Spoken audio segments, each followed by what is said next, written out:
Hello दोस्तों, welcome back to my YouTube channel sky का जिक्के। दोस्तों आज के वीडियो में हम लोग पूरा बायोलॉजी कंप्लीट करने वाले हैं। ठीक है, एक ज्ञान बिंदु जीएस एकेडमी का है। ठीक है, ये आपके रेलवे के लिए हो गया, बिहार एसएससी के लिए हो गया, यूपीएससी के लिए हो गया, बीपीएससी के लिए हो गया, सभी के लिए बहुत इंपॉर्टेंट है दोस्तों। तो वीडियो पूरा जरूर देख लीजिएगा। इसके पहले हम लोग फिजिक्स का 1 शॉट वीडियो कर चुके हैं और केमिस्ट्री भी कंप्लीट कर चुके हैं। दोनों आप हमारे चैनल पर जाकर देख सकते हैं, ये हम डिस्क्रिप्शन में लिंक डाल देंगे। ठीक है, तो चलिए आज बायोलॉजी को कंप्लीट करते हैं, बिना समय गंवाए शुरू करते हैं। पहला क्वेश्चन देखते हैं क्या है। ठीक है दोस्तों, अगर आप हमारे चैनल पर नए हैं तो चैनल को सब्सक्राइब जरूर कर दीजिएगा। ठीक है, और वीडियो को लाइक कीजिएगा। पहला क्वेश्चन देखते हैं। पहला क्वेश्चन दिया हुआ है, जीव विज्ञान के अंतर्गत जीव जंतु व पेड़ पौधों का अध्ययन होता है। ठीक है, ये तो जानते करते हैं आप लोग। अगला जीव विज्ञान शब्द का प्रयोग सर्वप्रथम 1801 में किसने किया था? तो लैमार्क और ट्रेविलियनस ने किया था। ठीक है, लैमार्क जो है फ्रांस के हैं और ट्रेविलियनस जर्मनी के हैं, ये भी याद रखिएगा। नेक्स्ट आगे बढ़ते हैं। तो नेक्स्ट क्वेश्चन क्या है, जीव विज्ञान के पिता किसको बोलते हैं दोस्तों? तो अरस्तु को बोलते हैं जीव विज्ञान के पिता। अगला है वनस्पति विज्ञान के पिता थियोफ्रेस्टस है। जीव जंतु और वातावरण के बीच के अध्ययन को क्या कहते हैं दोस्तों? उसको हम लोग इकोलॉजी बोलते हैं। ठीक है, याद रखिएगा इकोलॉजी। आगे बढ़ते हैं, विटामिन ए का रासायनिक नाम पूछ लेता है तो उसका आंसर होता है रेटिनॉल। ठीक है, और विटामिन ए की कमी से रतौंधी रोग होता है, ये तो जानते करते हैं आप लोग। ठीक है, नेक्स्ट आगे देखते हैं, आगे क्या क्वेश्चन है। विटामिन बी 1 का रासायनिक नाम पूछता है तो उसका आंसर होगा थायमीन आएगा। ठीक है, और विटामिन बी 1 की कमी से होने वाला रोग कौन सा है? बेरी रोग है। नेक्स्ट है विटामिन बी 2 का रासायनिक नाम राइबोफ्लेविन है, और विटामिन बी 2 की कमी से त्वचा का फटना, आंख का लाल होना इत्यादि हो जाए, ये सभी होता है विटामिन 2 की कमी से। ठीक है, नेक्स्ट है विटामिन 3, इसका रासायनिक नाम क्या होता है? पेंटोथेनिक अम्ल। याद रखिएगा, रासायनिक नाम पेंटोथेनिक अम्ल होता है विटामिन बी 3 का। और बी 3 की कमी से जो है आपके बाल जो है सफेद होने लगते हैं दोस्तों। ठीक है, और विटामिन बी 5 का रासायनिक नाम क्या होता है? नियासिन होता है। ठीक है, अगला है कि विटामिन बी 5 की कमी से कौन सा रोग होता है? तो त्वचा दाद होता है विटामिन बी 5 की कमी से। ठीक है, और विटामिन बी 6 का रासायनिक नाम पायरिडॉक्सिन होता है। याद रखिएगा, कंफ्यूजन नहीं होना है। विटामिन बी 6 का नाम क्या है? पायरिडॉक्सिन। और बी 6 की कमी से एनीमिया रोग होता है और त्वचा रोग होता है। ठीक है, और विटामिन बी 7 का रासायनिक नाम बायोटीन है दोस्तों, ये भी बहुत इंपॉर्टेंट है, ये बार बार आपका एग्जाम में आता है। विटामिन बी 7 का रासायनिक नाम क्या है? बायोटीन है। और विटामिन बी 7 की कमी से लकवा, शरीर में दर्द, बालों का गिरना, ये सभी जो होता है। ठीक है, अगला क्वेश्चन आपके एग्जाम के लिए बहुत इंपॉर्टेंट है, विटामिन बी 12 का रासायनिक नाम, इसका रासायनिक नाम है साइनोकोबाल्मिन। ठीक है, साइनोकोबाल्मिन। और विटामिन बी 12 की कमी से कौन सा रोग हो जाता है दोस्तों? एनीमिया रोग होता है। ठीक है, इसको भी याद रखिएगा। नेक्स्ट है विटामिन सी का रासायनिक नाम एस्कॉर्बिक अम्ल होता है, और विटामिन सी की कमी से एस्कॉर्बी और मसूड़े का फूलना, ये सभी जो होने लगता है। ठीक है, अगला आगे बढ़ते हैं। तो आगे है आपका कि विटामिन डी का रासायनिक नाम क्या होता है? तो उसका रासायनिक नाम कैल्सीफिरॉल है, और उस विटामिन डी की कमी से रिकेट्स रोग होता है। ठीक है, विटामिन ई का रासायनिक नाम टेकोफेरॉल है, इसको याद रखिएगा। विटामिन डी ई का रासायनिक नाम टेकोफेरॉल। और विटामिन ई की कमी से कौन सा रोग? जनन शक्ति कम होने लगता है, ये वाला रोग हो जाता है। ठीक है, अगला है विटामिन के का रासायनिक नाम, ये भी इंपॉर्टेंट है, उसका नाम होता है फिलोक्विनोन। ठीक है, विटामिन के का रासायनिक नाम क्या होता है? फिलोक्विनोन। और विटामिन के की कमी से रक्त का थक्का नहीं बनता है दोस्तों, ये बहुत इंपॉर्टेंट है, याद रखिएगा। नेक्स्ट है मनुष्य का त्वचा सूर्य के प्रकाश से कौन सा विटामिन निर्माण करता है? तो विटामिन डी का निर्माण करता है। ठीक है, नेक्स्ट है जल में घुलनशील विटामिन कौन कौन है? तो बी और सी है। और विटामिन सी को गर्म करने पर ये नष्ट हो जाता है, याद रखिएगा। और विटामिन सी दूध में नहीं पाया जाता है, ये भी ध्यान में रखना है। अगला है कि विटामिन सी का सबसे अच्छा स्रोत कौन सा है? आंवला है। चावल को पॉलिश करने से विटामिन बी 1 नष्ट हो जाता है दोस्तों। ठीक है, बी 1 का सही नाम थायमीन है। अगला है घाव को भरने में सहायक विटामिन कौन सा है? तो विटामिन सी है। नेक्स्ट आगे बढ़ते हैं, शिशुओं में प्रकंपन विटामिन डी की कमी से होती है। ठीक है, अगला है दूध, मक्खन, अंडा, मछली, cod liver oil vitamin A के लिए अच्छा है, यानी कि विटामिन ए इस समय पाया जाता है। नेक्स्ट है कॉड लिवर तेल, विटामिन ए और विटामिन डी दोनों का अच्छा स्रोत है, दोनों में जो है विटामिन ए और विटामिन डी अच्छा तरह से पाया जाता है। नेक्स्ट है कि जीरोप्थैल्मिया का अन्य नाम क्या है? तो इसका अन्य नाम केस्टोमलेसिया। ठीक है, याद रखिएगा, केस्टोमलेसिया। नेक्स्ट क्या है? छीली हुई सब्जियों को धोने से विटामिन सी जो है आपका निकल जाएगा। नेक्स्ट क्वेश्चन क्या है, अंकुरित अनाज में कौन सा विटामिन होता है? विटामिन सी होता है। आजकल दूध को संतुलित आहार नहीं माना जाता क्योंकि इसमें आयरन तथा विटामिन सी का कमी होता है। ठीक है, नेक्स्ट क्या है? एल्बुमिन एक प्रकार का क्या है? तो एक प्रकार का ये प्रोटीन है दोस्तों। ठीक है, नेक्स्ट है मानव शरीर में विटामिन के का निर्माण कोलन में बैक्टीरिया द्वारा होता है। ठीक है, कोलन में बैक्टीरिया के द्वारा होता है विटामिन के का निर्माण, ये बहुत इंपॉर्टेंट है, याद रखिएगा। अगला है मक्खन, मछली, सलाद और दूध में प्रोटीन पाया जाता है। ठीक है, सबसे ज़्यादा क्या होता है? प्रोटीन होता है। नेक्स्ट देखते हैं क्वेश्चन अगला। नेक्स्ट है, एक समान प्रौढ़ की प्रतिदिन कैलोरियों की आवश्यकता में कार्बोहाइड्रेट की प्रतिशतता लगभग 48% होती है। ठीक है, 1 ग्राम वसा से 9.3 कैलोरी ऊर्जा जो है उत्पन्न होता है, ये ध्यान में रखना है। अगला है गर्भवती स्त्रियों में प्रायः कैल्शियम और आयरन तत्वों की कमी हो जाती है। ठीक है, नेक्स्ट है कि मधुमेह रोगी चीनी के विकल्प के रूप में किसका प्रयोग करते हैं? तो सैक्रिन का प्रयोग करते हैं दोस्तों। अगला है कि संतुलित आहार व्यक्ति विशेष की आयु पर निर्भर करता है। नेक्स्ट क्या है पॉइंट? रासायनिक दृष्टि से चीनी क्या है? सुक्रोज है, यानी कि कार्बोहाइड्रेट है। नेक्स्ट आगे बढ़ते हैं। अगला क्वेश्चन है कि राष्ट्रीय डेयरी विकास बोर्ड की स्थापना 1965 में हुआ है। ठीक है, बहुत इंपॉर्टेंट क्वेश्चन है, बार बार आता है एग्जाम में। राष्ट्रीय डेयरी विकास बोर्ड का स्थापना जो है 1965 में आनंद में हुआ था। आनंद कहाँ है? गुजरात में स्थित है। ठीक है, अगला है भारतीय कृषि अनुसंधान संस्थान की स्थापना, ये भी इंपॉर्टेंट है। ये हुआ है आपका 1929 में, इसका स्थापना हुआ है पूसा में, नई दिल्ली में हुई है। ठीक है, अगला है भारतीय खाद्य निगम की स्थापना कब हुई की गई? तो खाद्य निगम की स्थापना 1965 में किया गया है। नेक्स्ट है ICAR का, ICAR research complex for the north eastern hill region, उगियान शिलोंग मेघालय में स्थित है। यहाँ कहाँ कहाँ है? उगियान शिलोंग मेघालय में। ठीक है, नेक्स्ट क्या है क्वेश्चन? ICAR द्वारा संचालित विवेकानंद पर्वतीय कृषि अनुसंधान संस्थान, ये कहाँ पे है? तो आपका उत्तराखंड में स्थित है और जगह का नाम अल्मोड़ा है। ठीक है, नेक्स्ट है सेंट्रल एग्रीकल्चर यूनिवर्सिटी की स्थापना जो है 26 जनवरी 1993 को इम्फाल में किया गया। इम्फाल कहाँ पे है? मणिपुर में है। नेक्स्ट है national academy of agriculture research and management, यानी कि NAARM है, जो है कहाँ पे स्थित है? हैदराबाद आंध्र प्रदेश में स्थित है। ठीक है, नेक्स्ट क्या है क्वेश्चन? सेंट्रल इंस्टीट्यूट फॉर सब ट्रॉपिकल हॉर्टिकल्चरल, ये कहाँ पे है? लखनऊ यूपी में। ठीक है, national fisheries development board Hyderabad में स्थित है। पनीर प्रोटीन का अच्छा स्रोत है। ठीक है, मक्खन जो है वसा का प्रचुर स्रोत है। शाकाहारियों को सर्वाधिक मात्रा में प्रोटीन किससे मिलता है? दालों से मिलता है। समान क्रियाशील महिलाओं के लिए प्रोटीन की दैनिक मात्रा 46 ग्राम होती है। ठीक है, नेक्स्ट देखते हैं।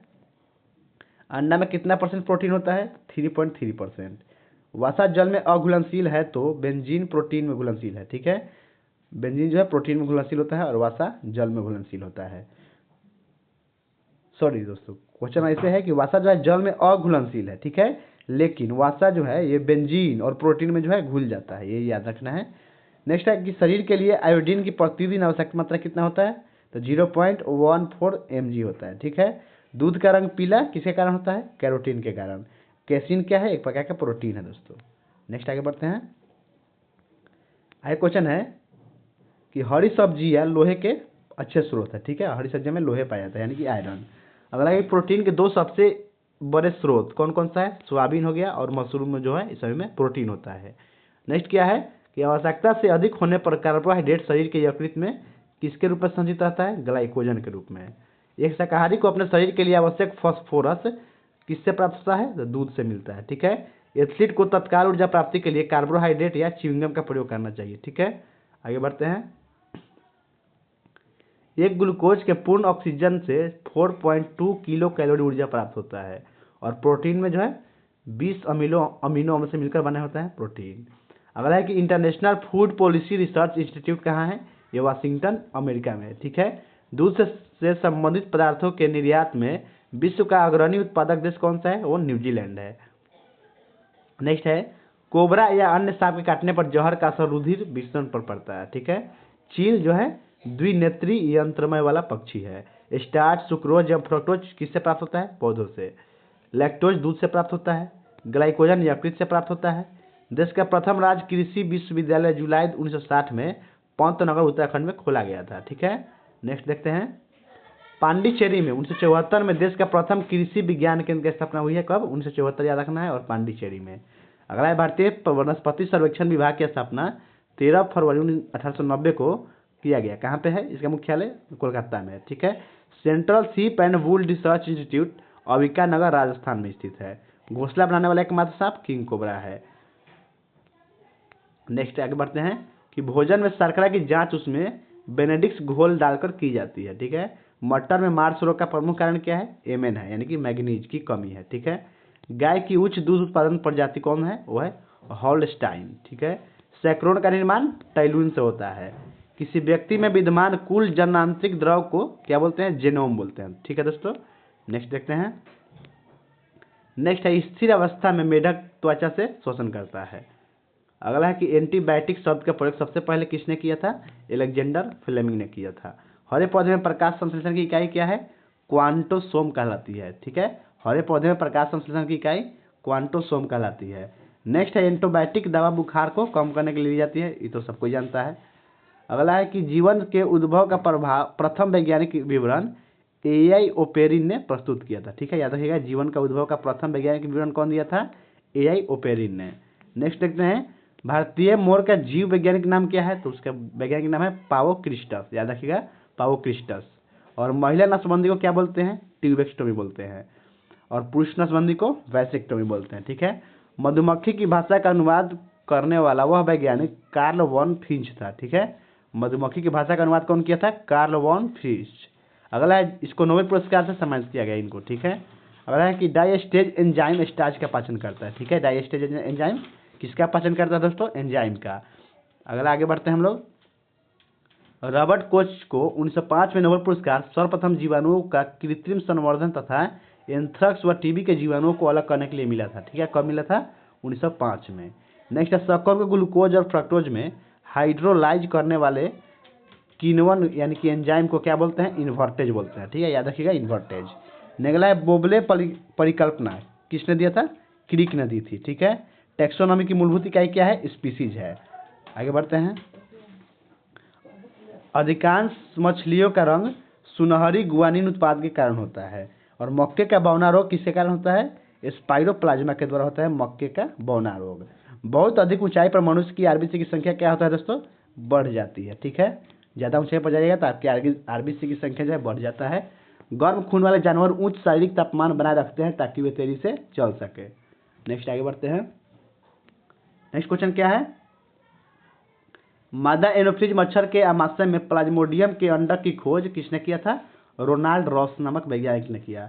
अगला है कि 1827 में सर्वप्रथम मेकुलाच ने मलेरिया शब्द का प्रयोग किया था। ये बहुत इंपॉर्टेंट क्वेश्चन है दोस्तों, लोग कंफ्यूज हो जाते हैं कि मलेरिया शब्द का प्रयोग कौन किया था? तो आंसर होता है मेकुलाच। ठीक है, जो 1827 में किए थे।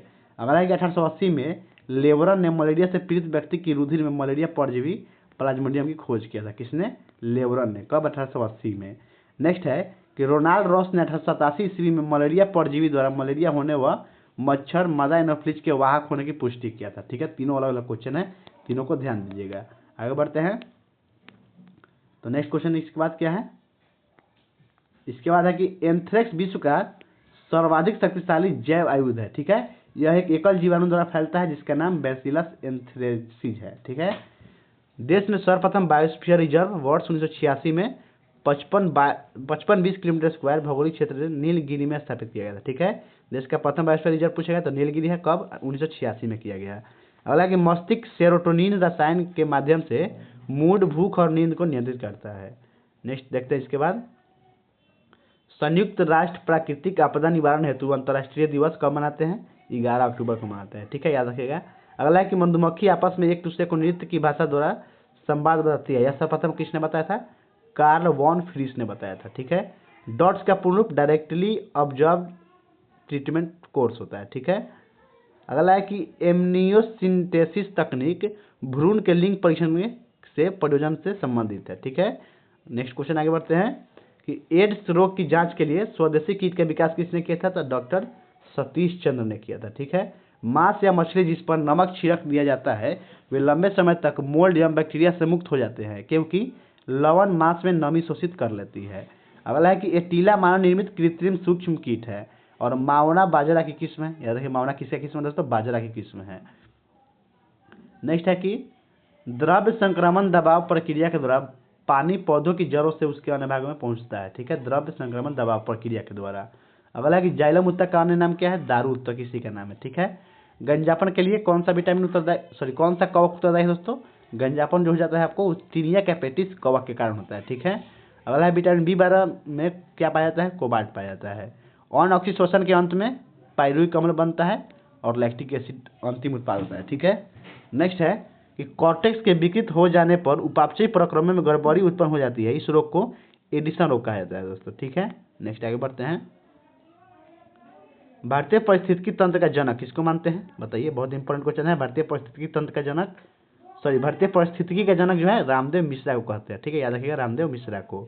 अगला कि डॉक्टर नॉर्मन बोरलॉग को हरित क्रांति का जनक मानते हैं और भारतीय हरित क्रांति का जनक किसको बोलते हैं? एम एस स्वामीनाथन को। ठीक है, डॉक्टर वर्गीज कुरियन को श्वेत क्रांति का जनक बोलते हैं, तो आपको पता ही है। नेक्स्ट है कि भारतीय जीवाश्म विज्ञान का जनक किसको बोलते हैं? बीरबल साहनी को बोलते हैं। ठीक है, और टीकाकरण के जनक कौन है? एडवर्ड जेनर है। याद रखिएगा, एडवर्ड जेनर। नेक्स्ट देखते हैं, मेंडल को आनुवंशिकी विज्ञान का जनक कहा जाता है। ठीक है, लीवेनहॉक को जीवाणु विज्ञान का जनक बोलते हैं, यानी कि जीवाणु विज्ञान का जनक लीवेनहॉक है।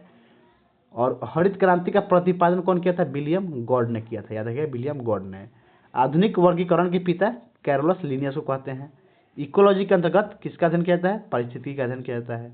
नेक्स्ट आगे बढ़ते हैं, लिनियस ने जीवधारियों को दो भागों में बांटा। ठीक है, एक है प्लांट किंगडम और एक क्या है? एनिमल किंगडम, यानी कि पादप जगत और जंतु जगत में बांटा है। ठीक है, अगला है कि व्हिटेकर ने 1969 में जीवधारियों को 5 जगत किसमें मोनेरा, प्रोटिस्टा, पादप, कवक एवं जंतु में वर्गीकृत किया था। ठीक है, याद रखिएगा 5 जगत प्रणाली कौन दिया है? व्हिटेकर 1969 में। नेक्स्ट है कि इथोलॉजी में जानवरों के व्यवहार का अध्ययन उनके समान वातावरण में किया जाता है। ठीक है, नेक्स्ट आगे बढ़ते हैं, मोनेरा के उदाहरण कौन कौन सा है? तो मोनेरा में आपका जीवाणु आ जाता है, साइनोबैक्टीरिया हो गया, आर्कीबैक्टीरिया तथा तंतुमय जीवाणु, ये सभी जो है मोनेरा में आता है। प्रोटिस्टा के उदाहरण है यूग्लिना, प्रोटोजोआ, ये सभी जो है प्रोटिस्टा में आता है।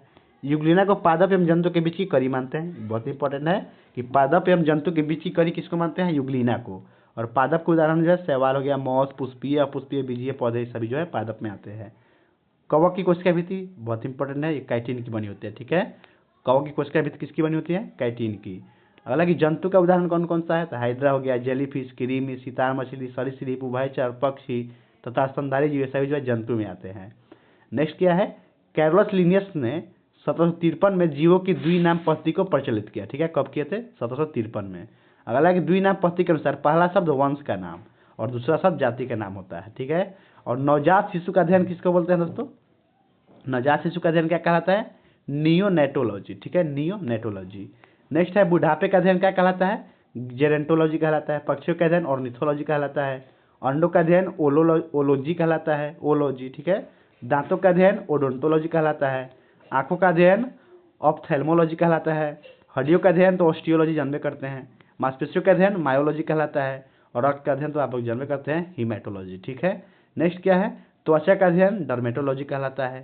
सभी बहुत इंपॉर्टेंट दोस्तों आपके आगामी एग्जाम के लिए, जैसे एलपी का एग्जाम हो गया, बिहार दरोगा का मेंस हो गया, एईडी हो गया, सब के लिए बहुत इंपॉर्टेंट है। ठीक है, किडनी का अध्ययन ये जो है नेफ्रोलॉजी के लिए संबंधित कहलाता है। ठीक है, किडनी का अध्ययन नेफ्रोलॉजी कहलाता है और तंत्रिका तंत्र का अध्ययन न्यूरोलॉजी कहलाता है। दोनों में कंफ्यूजन नहीं होएगा, किडनी के लिए नेफ्रोलॉजी और तंत्रिका तंत्र के लिए न्यूरोलॉजी। ठीक है, शरीर के बाह्य संरचना का अध्ययन मोर्फोलॉजी कहलाता है और शरीर के आंतरिक संरचना का अध्ययन एनाटॉमी कहलाता है। दोनों अलग अलग है, बाह्य संरचना बोलेगा तो मोर्फोलॉजी, आंतरिक संरचना बोल देगा तो एनाटॉमी। ठीक है, और बाल का अध्ययन क्या कहलाता है? ट्रीडोलॉजी कहलाता है। बाल का अध्ययन ट्रीडोलॉजी। शरीर के अंग के कार्य का अध्ययन दो फिजियोलॉजी कहलाता है।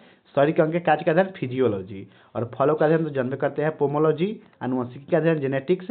सवालों का अध्ययन फाइकोलॉजी। कॉकों का अध्ययन माइकोलॉजी। ठीक है, मकड़ियों का अध्ययन एरेक्नोलॉजी कहलाता है। ठीक है, याद रखिए एरेक्नोलॉजी। और कीटों का अध्ययन एंटोमोलॉजी कहलाता है, ये तो जानते हैं आप लोग।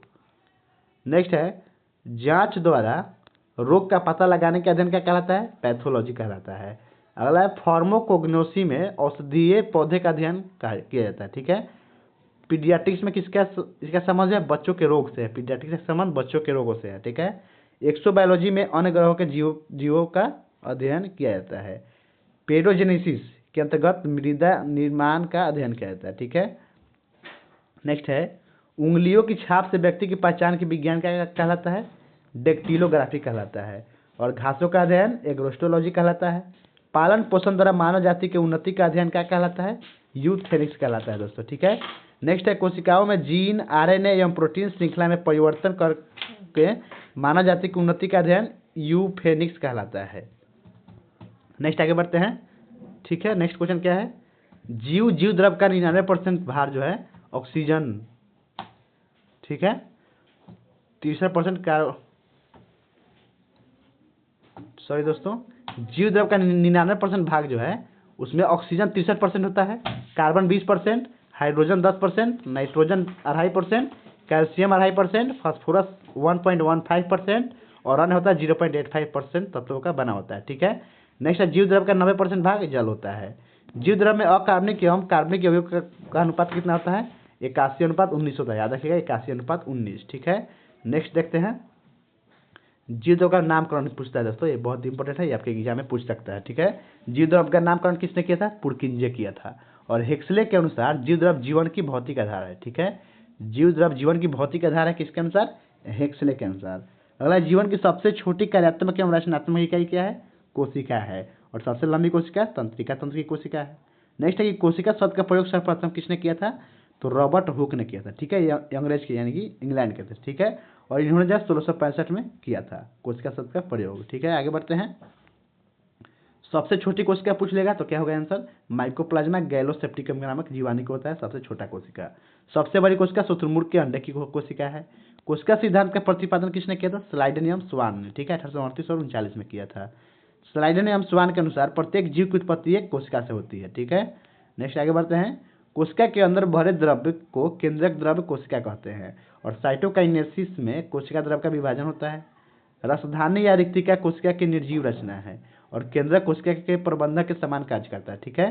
और केंद्रक द्रव और कोशिका द्रव को मिलाकर जीव द्रव कहा जाता है। याद रखिएगा, केंद्रक द्रव और कोशिका द्रव को मिलाकर क्या बोलते हैं, जीव द्रव। नेक्स्ट है, जीव द्रव के सूखे भाग में पाया जाने वाला सर्वाधिक तत्व कौन है, कार्बन है। और सबसे छोटी कोशिका पीपीएलओ, ठीक है। कोशिका मुख्यतः दो प्रकार के होते हैं, प्रोकैरियोटिक कोशिका और यूकैरियोटिक कोशिका। कोशिका भित्ति कोशिका का आवरण होता है जो प्रोटीन का बना होता है। कोशिका भित्ति की मोटाई 75 एंगस्ट्रम होती है। अगला है, कोशिका भित्ति कोशिका को निश्चित आकृति प्रदान करता है। पादप कोशिका में कोशिका भित्ति पाया जाता है जो किसका बना होता है, सेलुलोज का बना होता है। कवक में संचित भोजन ग्लाइकोजन कहलाता है। जंतु कोशिका में कोशिका झिल्ली पाया जाता है, इसके द्वारा पदार्थों का विसरण परासरण होता है जो अर्धपरागम झिल्ली होती है, ठीक है। नेक्स्ट बढ़ते हैं, नेक्स्ट है, कोशिका झिल्ली ठोस तथा द्रव पदार्थों का भक्षण करता है। कोशिका द्रव को कोशिका झिल्ली और केंद्रिक झिल्ली के बीच भरे द्रव को कहते हैं कोशिका द्रव्य। तारककाय की खोज कौन किया था, टी बोवेरी ने किया था, ठीक है। तारककाय की खोज टी बोवेरी ने किया है। और तारककाय के अंदर एक या दो कण जैसी रचना होती है, उन्हें सेंट्रियोल बोलते हैं। जीव द्रव सिद्धांत के खोज कौन किया, शुल्ज ने किया, ठीक है। नेक्स्ट बढ़ते हैं, समसूत्री विभाजन में ध्रुव का निर्माण तारककाय यानी कि सेंट्रोसोम करता है। सर्वप्रथम पादप कोशिका में रॉबिन्सन एवं ब्राउन ने 1953 में राइबोसोम को देखा था, ठीक है। राइबोसोम को सर्वप्रथम किसने देखा था, पादप में रॉबिन्सन एवं ब्राउन ने, कब, 1953 में, याद रखिएगा। नेक्स्ट है, जंतु कोशिका में राइबोसोम को किसने देखा, जी पैलेट ने देखा 1955 में। नेक्स्ट है, 1958 ईस्वी में रॉबर्ट ने राइबोसोम का नामकरण किया, ठीक है। राइबोसोम का नामकरण कौन किया, रॉबर्ट ने 1958 में किया। नेक्स्ट है, राइबोसोम दानेदार संरचना है जो कोशिका द्रव में बिखरा हुआ पाया जाता है। राइबोसोम दो प्रकार के होते हैं, 70S और 80S प्रकार के। 70S राइबोसोम प्रोकैरियोटिक कोशिका में पाया जाता है, जबकि 80S राइबोसोम यूकैरियोटिक कोशिका में पाया जाता है, ठीक है। नेक्स्ट है, राइबोसोम के अंदर प्रोटीन का निर्माण होता है, इसलिए इसे प्रोटीन की फैक्ट्री बोलते हैं, ठीक है। प्रोटीन की फैक्ट्री किसको बोलते हैं, राइबोसोम को। कोशिका के अंदर सबसे छोटे अंग क्या है, राइबोसोम ही है। अगला है, राइबोसोम का मुख्य कार्य प्रोटीन संश्लेषण है। माइटोकॉन्ड्रिया दो आवरण से घिरी संरचना है जिसके अंदर द्रव्य भरा रहता है, जिसे मैट्रिक्स कहते हैं दोस्तों, ठीक है। अगला क्वेश्चन बहुत इंपॉर्टेंट है दोस्तों कि माइटोकॉन्ड्रिया की खोज किसने किया था, ऑल्टमन और कोलिकर ने 1886 ईस्वी में किया था। कोशिका का ऊर्जा ग्रह कहे जाने वाले माइटोकॉन्ड्रिया का नाम किसने दिया था, कार्ल बेंडर ने नामकरण किया था, ठीक है। मैट्रिक्स के अंदर केफ स्ट्रक की घटना होती है जिसके दौरान ऑक्सीकरण के परिणाम स्वरूप 38 ATP ऊर्जा के रूप में मुक्त होते हैं, ठीक है। अगला क्वेश्चन क्या है कि वैसी कोशिका जिसमें ऊर्जा की ज्यादा आवश्यकता होती है उसे माइटोकॉन्ड्रिया की संख्या ज्यादा पाई जाती है, जैसे कि हृदय कोशिका हो गया, ठीक है। नेक्स्ट देखते हैं, ऊर्जा युक्त कार्बनिक पदार्थों का ऑक्सीकरण किस में होता है, माइटोकॉन्ड्रिया में होता है। गोल्जी का खोज इटली के वैज्ञानिक कैमिलो गोल्जी ने किया था। गोल्जी काय पदार्थों का संग्रह करता है या वितरण करता है, इसलिए गोल्जी काय को मैनेजर ऑफ ट्रैफिक सिग्नल बोलते हैं, ठीक है, बहुत इंपॉर्टेंट है। Manager of traffic signal Golgi काय को बोलते हैं। इसका खोज कौन किया था, कैमिलो गोल्जी। नेक्स्ट है, गोल्जी काय का प्रमुख कार्य क्या है, स्रावी है, ठीक है। कोशिका विभाजन के समय गोल्जी काय के द्वारा सेल प्लेट का निर्माण होता है। गोल्जी काय या गोल्जी बॉडी कोशिका के अणुओं का यातायात प्रबंधक कहा जाता है, ठीक है। अंतःप्रद्रव्य जालिका एंडोप्लाज्मिक रेटिकुलम या ER की खोज कौन किया था, KR पोर्टर ने किया है, ठीक है, KR पोर्टर ने। अगला है कि अंतःप्रद्रव्य जालिका को कोशिका कंकाल भी कहते हैं, याद रखिएगा, कोशिका कंकाल किसको बोलते हैं, अंतःप्रद्रव्य जालिका को। नेक्स्ट है, राइबोसोम प्रद्रव्य जालिका के किनारे किनारे लगी रहती है। लाइसोसोम की खोज डी डुबे ने की थी, ये भी इंपॉर्टेंट है। लाइसोसोम का कार्य बाहरी पदार्थों का भक्षण एवं पाचन करना है, ठीक है। नेक्स्ट है कि लाइसोसोम में 24 प्रकार के एंजाइम पाए जाते हैं, ठीक है। 2 अमीनो अम्ल में एस्टर बंधन पाया जाता है। मानव शरीर में 20 आवश्यक अमीनो अम्ल पाए जाते हैं। लाइसोसोम में 24 प्रकार के एंजाइम होते हैं, याद रखिएगा। नेक्स्ट है कि लाइसोसोम की संरचना कैसा होता है, गोलाकार होती है, जिसके अंदर हाइड्रोलाइटिक एंजाइम भरा होता है। वृद्धावस्था में शरीर जो है क्षरण कोलेजन द्वारा होता है। विद्यार्थी में शरीर का क्षरण जो है कोलेजन के द्वारा होता है, ठीक है। तंत्रिका तंत्र की रचनात्मक एवं कार्यात्मक इकाई क्या है, न्यूरॉन है, ठीक है। लाइसोसोम को आत्महत्या की थैली बोलते हैं। आगे बढ़ते हैं हम लोग। आंखों से निकलने वाले आंसू में हाइड्रोलाइटिक एंजाइम पाया जाता है जो आंखों में आने वाले घूल कण व रोगाणु आदि को पचाता है। कोशिका विभाजन को सर्वप्रथम 1855 में बिरचाउ ने देखा था, ठीक है। कोशिका विभाजन कौन देखा था सबसे पहले, बिरचाउ ने 1855 में देखा था।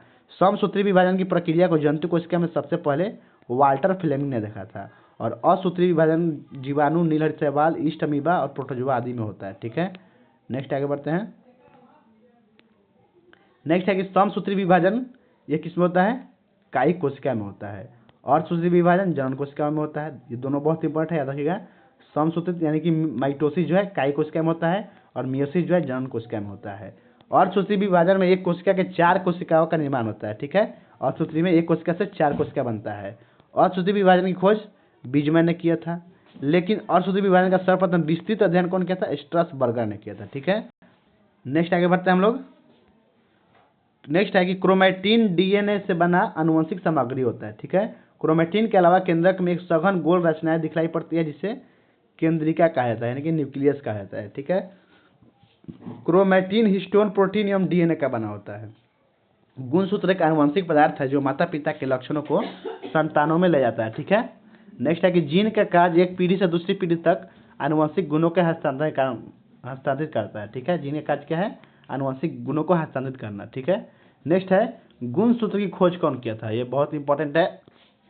गुणसूत्र की खोज कौन किया था दोस्तों, हॉफ मिक्सचर ने किया था, ठीक है। नेक्स्ट है किसी भी प्रणाली में इसकी संख्या निश्चित होती है। किसी भी प्रणाली में इसकी संख्या निश्चित है, यानी कि गुणसूत्र जो है निश्चित होता है, ठीक है। जैसे मनुष्य में 23 जोड़ा होता है और बंदर में 21 जोड़ा होता है। अगला है प्रत्येक जाति के जीवधारियों में सभी कोशिकाओं में के केंद्रक में गुणसूत्रों की संख्या निश्चित होती है। मनुष्य में पाए जाने वाले लिंग सहलग्न गुण के उदाहरण रंग, वर्णांता, गंजापन, हीमोफीलिया, मायोपिया, हाइपरट्राइकोसिया आदि है, ठीक है। नेक्स्ट क्या है कि मनुष्य में गुणसूत्रों की द्विगुणित संख्या कितना है, 26, टोटल 46 है, यानी कि 23 जोड़ा है, ठीक है। गुणसूत्र का नामकरण किसने किया था, वाल्डेयर ने किया था। गुणसूत्र में पाए जाने वाले आनुवंशिक पदार्थ को जीनोम कहते हैं, जिनकी आधुनिक विचारधारा एस बेंजर ने 1956 में प्रस्तुत किया था, ठीक है। नेक्स्ट आगे बढ़ते हैं। हर्शे एवं चेज वैज्ञानिकों के प्रयोग से यह साबित हुआ कि डीएनए एक आनुवंशिक पदार्थ है और गुणसूत्र के ऊपर जीन अवस्थित होता है, याद रखिएगा। नेक्स्ट है कि लिंग सहलग्नता की सर्वप्रथम विस्तृत व्याख्या किसने किया था, मार्गन ने किया था। किसी मनुष्य का लिंग निर्धारण किस पर निर्भर है, पिता के गुणसूत्र पर निर्भर करता है, ठीक है, याद रखिएगा। नेक्स्ट आगे बढ़ते हैं। गुणसूत्र रासायनिक रूप से प्रोटीन और न्यूक्लिक एसिड का बना होता है। एक पुरुष व्यक्ति को अपने माता तथा पिता से 22+X+22+Y गुणसूत्र विरासत में मिलता है, ठीक है। एक स्त्री को अपने माता पिता से 22+X और +22+X गुणसूत्र जो है विरासत में मिलता है। डीएनए का full form deoxy ribonucleic acid होता है। नेक्स्ट है डीएनए का मूल मात्रा क्या होता है, न्यूक्लियोटाइड्स होता है। डीएनए का मूल मात्रा न्यूक्लियोटाइड्स होता है। डीएनए के अणु के सारक इकाइयों में से संबंध एडेनिन, थाइमिन एवं गुआनिन, साइटोसिन से होता है, ठीक है। एडेनिन व थाइमिन तथा गुआनिन व साइटिन के बीच क्रमशः 2 व 3 हाइड्रोजन आबंध होता है। 1953 में वाटसन एवं क्रिक ने डीएनए की द्विकुंडलित संरचना मॉडल को प्रतिपादित किया था। कब, 1953 में वाटसन एवं क्रिक ने, ठीक है। नेक्स्ट है डीएनए फिंगरप्रिंट में से खोए माता पिता या संतानों का पता लगाया जाता है। 1962 में डीएनए के सीढ़ीनुमा संरचना का पता लगाने के लिए जेम्स वाटसन और फ्रांसिस क्रिक को नोबेल पुरस्कार से सम्मानित किया गया था 1962 में, ठीक है। वाटसन एवं क्रिक के अनुसार एडेनिन हमेशा थाइमिन से डबल हाइड्रोजन बॉन्ड से जुड़ा रहता है, जबकि साइटोसिन हमेशा गुआनिन से ट्रिपल हाइड्रोजन बॉन्ड से जुड़ा रहता है, याद रखिएगा। एडेनिन थाइमिन के बीच डबल बॉन्ड और साइटोसिन और गुआनिन के बीच ट्रिपल बॉन्ड होता है, ठीक है। 1968 ईस्वी में डॉक्टर हरगोविंद खुराना और उनके सहयोगी ने प्रयोगशाला में जेनेटिक कोड या पॉलीन्यूक्लियोटाइड चैन का संश्लेषण किया, जिसके लिए उन्हें नोबेल पुरस्कार मिला 1968 में, ठीक है। अगला क्वेश्चन क्या है कि जेनेटिक शब्द का प्रयोग सर्वप्रथम किसने किया, वाटसन क्रिक ने किया, सॉरी डब्ल्यू वाटसन ने किया है जेनेटिक शब्द का सर्वप्रथम प्रयोग। अगला है कि भारत में जेनेटिक लाने का श्रेय डॉक्टर लालजी सिंह को जाता है। नेक्स्ट है कि प्रजनन संबंधी सूचना डीएनए में एकत्रित हो जाती है, याद रखिएगा। नेक्स्ट क्वेश्चन क्या है, वैसा गुण जो आने वाली पीढ़ी से संचारित होती है आनुवंशिकी गुण कहलाता है। वंशानुक्रम का नियम संबंधी सिद्धांत ग्रेगर जॉन मेंडल ने दिया। आनुवंशिकी का पिता ग्रेगर जॉन मेंडल को कहते हैं। ठीक है, आनुवंशिकी संबंधी प्रयोग के लिए मेंडल ने मटर के पौधे का चुनाव किया था, ये भी याद रखिएगा। नेक्स्ट बढ़ते हैं इसके बाद। नेक्स्ट क्वेश्चन क्या है दोस्तों कि पी प्लांट का वैज्ञानिक नाम क्या होता है? पीसम सटिवम होता है। ठीक है, एक जीन एक एंजाइम सिद्धांत किसने दिया था? विलियम टैटम ने दिया था। याद रखिएगा, एक जीन एक एंजाइम का सिद्धांत कौन दिया था? विलियम टैटम ने। जीन शब्द का सर्वप्रथम प्रयोग जोहानसन ने किया 1909 में। ठीक है, जीवधारी के आनुवंशिक संगठन को जीनोटाइप कहते हैं, जो कि कारकों यानी जीन का बना होता है। भारत में डीएनए टेस्ट फरीदाबाद, चंडीगढ़, लखनऊ इस सभी में जो है स्थित है। नेक्स्ट है कि डीएनए फिंगरप्रिंट से अपराधियों का पता लगाया जा सकता है, और डीएनए फिंगरप्रिंट से आनुवंशिक रोग के इलाज, परजीवी फसल के निर्माण में आनुवंशिक संवाद में होता है। डीएनए फिंगरप्रिंट की खोज कौन किया था? डॉक्टर एलेक जेफ्रेज ने किया था। याद रखिएगा, नाम क्या है? Doctor Alec Jeffreys. नेक्स्ट है डीएनए के दौरान आनुवंशिक क्रियाओं का संचालन तथा प्रोटीन संश्लेषण को नियंत्रित किया जाता है। ठीक है, नेक्स्ट है कि डीएनए केंद्रक के अलावा माइटोकॉन्ड्रिया एवं हरित लौक में पाया जाता है। ये बहुत इंपॉर्टेंट है दोस्तों, आपके एग्जाम में आता है बार बार कि डीएनए केंद्रक के अलावा कहाँ कहाँ होता है? तो ये माइटोकॉन्ड्रिया और हरित लौक में होता है। ठीक है, जीवधारी के जो लक्षण प्रत्यक्ष रूप में दिखाई पड़ते हैं उसे फिनोटाइप कहते हैं। जीवधारी के जो लक्षण प्रत्यक्ष रूप से दिखाई पड़ते हैं उसे फिनोटाइप कहते हैं।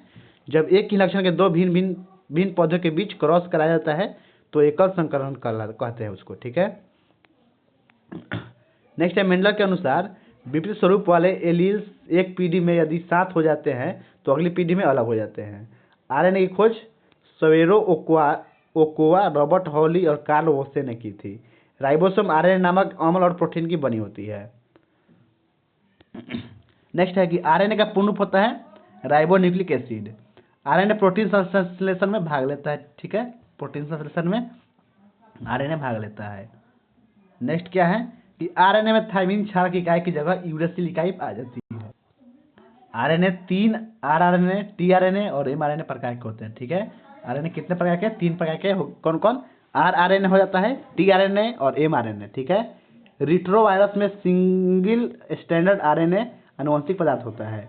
हड्डियों में 58% कैल्शियम फॉस्फेट पाया जाता है, और मनुष्य के चेहरे पर हड्डियों की संख्या कितना होता है? 14 होता है दोस्तों। ठीक है, नेक्स्ट है मनुष्य के रीढ़ की हड्डी में कुल 33 कशेरुकी होती है। मनुष्य के पसलियों में हड्डियों की संख्या 24 होती है। नेक्स्ट बढ़ते हैं, एक बच्चे के रीढ़ की हड्डी में भी कुल 33 कशेरुकी होती है। हड्डियों में सर्वाधिक मात्रा में पाए जाने वाला तत्व कौन सा है? कैल्शियम है। हड्डियों के अंदर अस्थिमज्जा पाई जाती है, जहां लाल रक्तकण तथा श्वेत रक्तकण का निर्माण होता है। पक्षियों की हड्डी खोखली होती है। हड्डियों के अध्ययन को ऑस्टियोलॉजी कहते हैं, ऊपर पढ़ चुके हैं हम लोग। नेक्स्ट है मनुष्य में एटलस कशेरुकी पर खोपड़ी का संपूर्ण भार होता है। टेंडन एक प्रकार का ऊतक है जो हड्डियों को मांसपेशियों से जोड़ता है। याद रखिएगा, टेंडन जो है हड्डी को मांसपेशी से जोड़ता है। ठीक है, तलवा की हड्डी को मेटाटार्सल बोलते हैं। और हमारा मस्तिष्क जो है 8 हड्डियों से घिरा हुआ है। लिखते समय 8 हड्डियों का उपयोग होता है। ठीक है, अगला है कि अपवाद स्वरूप virus, x virus, HIV, polio virus, influenza virus में जो है यह जो है आनुवंशिक पदार्थ है। अगला है कंकाल 2 प्रकार के होते हैं, बाह्य कंकाल और अंतः कंकाल। ठीक है, बाह्य कंकाल वातावरण से हमारे शरीर को सुरक्षा प्रदान करते हैं। बाह्य कंकाल के अंतर्गत त्वचा द्वारा निर्मित संरचनाएं आती है। बाल, नाखून, पंख, सिर, सींग, खुर आदि जो है बाह्य कंकाल के उदाहरण है। ठीक है, अंतः कंकाल के अंतर्गत हड्डी और उपास्थि आते हैं। नेक्स्ट है कि अंतः कंकाल शरीर को आधार प्रदान करता है। वयस्क मनुष्य में हड्डियों की संख्या, ये तो सबको जानता है, 206 होती है। ठीक है, और नवजात शिशु में हड्डियों की संख्या 300 तक होता है। मानव खोपड़ी में हड्डियों की संख्या कितनी होती है? 29 होता है टोटल। ठीक है, मानव कंधों में 4 तथा कमर में 2 हड्डियां होती है। हाथ में 30, दोनों हाथ में 60 और पैर में 30 और दोनों पैर में 60 हड्डियां होता है। ठीक है, सबसे छोटी हड्डी स्टेपिज मध्य कर्ण में होता है। मानव शरीर में मांसपेशियों की संख्या कितना है? 639 होता है। सबसे बड़ी मांसपेशी ग्लूटियम मैक्सिमस यानी कि कुल्ला की मांसपेशी है। ठीक है, और सबसे छोटी मांसपेशी स्टेपिडियस है। फीमर शरीर में जांघ में होता है। फीमर जो है शरीर के जांघ में होता है। ठीक है, मानव शरीर में सबसे लंबी हड्डी फीमर या उरुअस्थि इसी का नाम है। ठीक है, फीमर या उरुअस्थि। नेक्स्ट बढ़ते हैं, नेक्स्ट है कि उपास्थि नाक में पाया जाता है। ठीक है, नाक में क्या होता है? उपास्थि पाया जाता है। टिबिया टांग में यानी कि पैर में पाया जाता है टिबिया हड्डी। शरीर का सबसे कठोर भाग दांत के ऊपर बना एनामिल होता है। मनुष्य के जीवन काल में 20 दांत जो है 2 बार जन्म लेते हैं। अस्थि से अस्थि के जोड़ को लिगामेंट्स बोलते हैं। ह्यूमरस अस्थि मानव शरीर के ऊपरी बाह में होता है, ठीक है। सबसे मजबूत हड्डी जबड़े की हड्डी है, ये तो सब कोई जानता है। नेक्स्ट क्वेश्चन क्या है कि मांसपेशिया में कौन सा प्रोटीन पाया जाता है दोस्तों, ये बहुत इंपॉर्टेंट है कि मांसपेशिया में जो है मायोसिन प्रोटीन पाया जाता है, ठीक है। मुस्कुराने में मुंह की 12 पेशियां कार्य करती है, देखिए मुस्कुराने में कितना पेशी कार्य करेगा, 12। अगला जीव जंतुओं में अपने समय नए जीव उत्पन्न करना क्या कहलाता है, प्रजनन कहलाता है, ठीक है। अपने समान नए जीव उत्पन्न करना प्रजनन कहलाता है। अगला है अलिंगी प्रजनन में जनन कोशिका भाग नहीं लेते हैं, ठीक है। मुकुलन में जीवों के शरीर से कलिका निकलती है जो टूट कर नया जीव बनाता है, जैसे हाइड्रा ये सब हो गया, ठीक है। कायिक या वनस्पति जनन एक ऐसा प्रजनन है जो शरीर के अंगों द्वारा होता है, जैसे आलू, गन्ना, गुलाब ये सभी हो गया, ठीक है। मनुष्य के यकृत में रीजनरेशन की क्षमता होती है। लैंगिक जनन में जनन कोशिका या गैमेट्स भाग लेते हैं, ठीक है। अगला है सेक्स हार्मोन का पता सबसे पहले किसने लगाया, सैमुअल कोहेन ने लगाया था, ठीक है। अगला है कि एक अनिश्चित मानव अंडे या अंडाणु में सामान्यतः एक एक्स क्रोमोसोम होता है, ठीक है। नेक्स्ट क्या है कि प्रोजेस्टेरॉन हार्मोन का स्रावन कार्पस लुटियस द्वारा होता है, ठीक है। कार्पस लुटियस द्वारा प्रोजेस्टेरॉन हार्मोन का स्रावन होता है। स्त्री में द्वितीयक यौन लक्षणों को प्रभावित करने वाला हार्मोन कौन सा है, एस्ट्रोजन है। पुरुष के जनन अंगों में 3 प्रमुख कार्य होते हैं, अंड कोश के द्वारा शुक्राणु का निर्माण करना, लिंग द्वारा शुक्राणुओं को योनि में डालना और शरीर में पुरुष उत्तेजित द्रव बनाना, ठीक है। नेक्स्ट क्या है कि टेस्टोस्टेरोन ये क्या करता है, इसका काम है टेस्टोस्टेरोन का कार्य क्या है, स्पर्म के निर्माण को नियंत्रित करता है, ठीक है। टेस्टोस्टेरोन पुरुषों में लैंगिक लक्षणों को विकसित करता है, जैसे दाढ़ी, मूछ, भारी आवाज ये सभी जो आ जाता है, ठीक है। नेक्स्ट है कि टेस्टोस्टेरोन पुरुषों में प्रजनन अंग के वृद्धि का विकास को नियंत्रित करता है, ठीक है। आगे बढ़ते हैं हम लोग। नेक्स्ट है कि मादा जनन तंत्र का प्रमुख अंग क्या है, अंडाशय है। इसकी संख्या 1 जोड़ा होता है, अंडाशय जो है 1 जोड़ा होता है, ठीक है। फीमेल सेक्स हार्मोन का मुख्य कार्य महिलाओं में लैंगिक लक्षणों को विकसित करना है। स्पर्म और ओवा को मिलने की क्रिया को निषेचन कहते हैं। मनुष्य में निषेचन की क्रिया अंडवाहिनी में होता है। अगला कि अंडाणु का निषेचन फैलोपियन ट्यूब में होता है, ठीक है। नेक्स्ट क्वेश्चन क्या है कि जाइगोट वृद्धि करके भ्रूण बनता है और एक झिल्ली द्वारा गर्भाशय से जुड़ जाता है, इस झिल्ली को क्या बोलते हैं, प्लेसेंटा बोलते हैं। एमनियोसिंथेसिस एक परीक्षण की विधि है जिसके द्वारा भ्रूण के लिंग का निर्धारण तथा भ्रूण में आनुवंशिक रोगों का पता लगाया जाता है, ठीक है। सर्वाधिक भ्रूण हत्या किस राज्य में होता है, हरियाणा में होता है।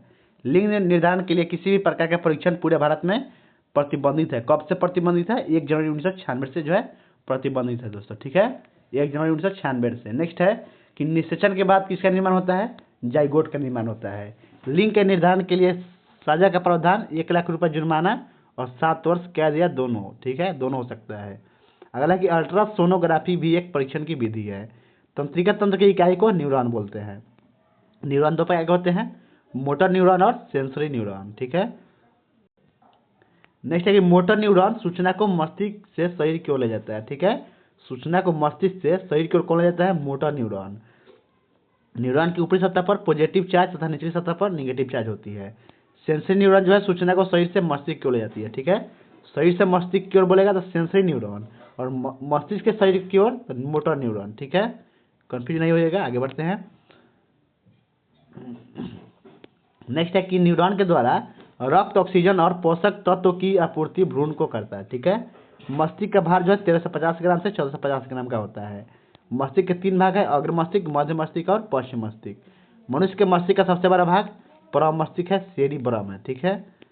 नेक्स्ट है कि न्यूरॉन शरीर की सबसे लंबी कोशिका है। शरीर की सबसे लंबी कोशिका कौन है, न्यूरॉन है।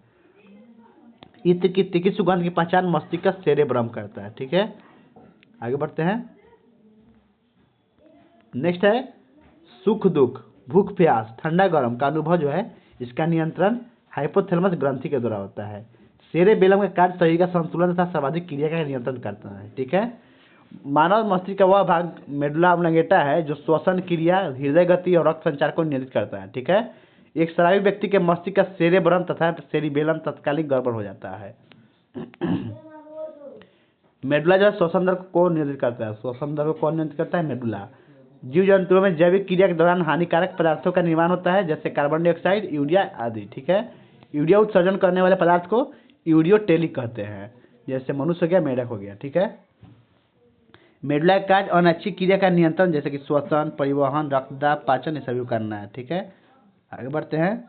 अमोनिया उत्सर्जन करने वाले पदार्थ को अमोनोटेलिक कहते हैं। ठीक है, जैसे कि मछली, अमीबा, ये सभी को हो गया। मनुष्य के मुख्य उत्सर्जी अंग किडनी है, जो मूत्र बाहर निकालता है। ठीक है, इसके अलावा त्वचा भी है, जो पसीने को बाहर निकालता है। यकृत भी एक उत्सर्जी अंग है, जो बाइल पिगमेंट और यूरिया निकालता है। किडनी का भार कितना होता है? 150 से 170 ग्राम का होता है। और किडनी का आकार पूछ देगा तो 10 गुने 6 गुने 4 सेंटीमीटर में होता है। ठीक है, मानव शरीर में किडनी की संख्या कितना होता है? टोटल 2 होता है। किडनी पेरिटोनियम नामक आवरण से घिरा होता है। ठीक है, ये क्वेश्चन आ जाता है एग्जाम में बार बार कभी कभी कि किडनी जो है किडनी किससे घिरा होता है? तो पेरिटोनियम के आवरण से घिरा होता है। ठीक है, किडनी 2 भागों कॉर्टेक्स और मेडुला में विभक्त रहता है। किडनी में उपस्थित प्रमुख रासायनिक यौगिक क्या है? यूरिक एसिड है। नेक्स्ट आगे बढ़ते हैं। गुर्दे का कार्य रक्तचाप का नियमन, मूत्र को बाहर निकालना, शरीर के तरलों की अम्लीयता का नियमन करना है। ठीक है, वृक्क की कार्यात्मक इकाई क्या है? नेफ्रॉन है। प्रत्येक किडनी से एक नलिका निकलती है जिसे मूत्रवाहिनी कहते हैं, जो मूत्राशय में खुलती है। इसकी लंबाई 25 सेंटीमीटर होती है। आंतरिक रूप से किडनी के अंदर धागे की तरह संरचना पाई जाती है, जिसे क्या कहते हैं हम लोग?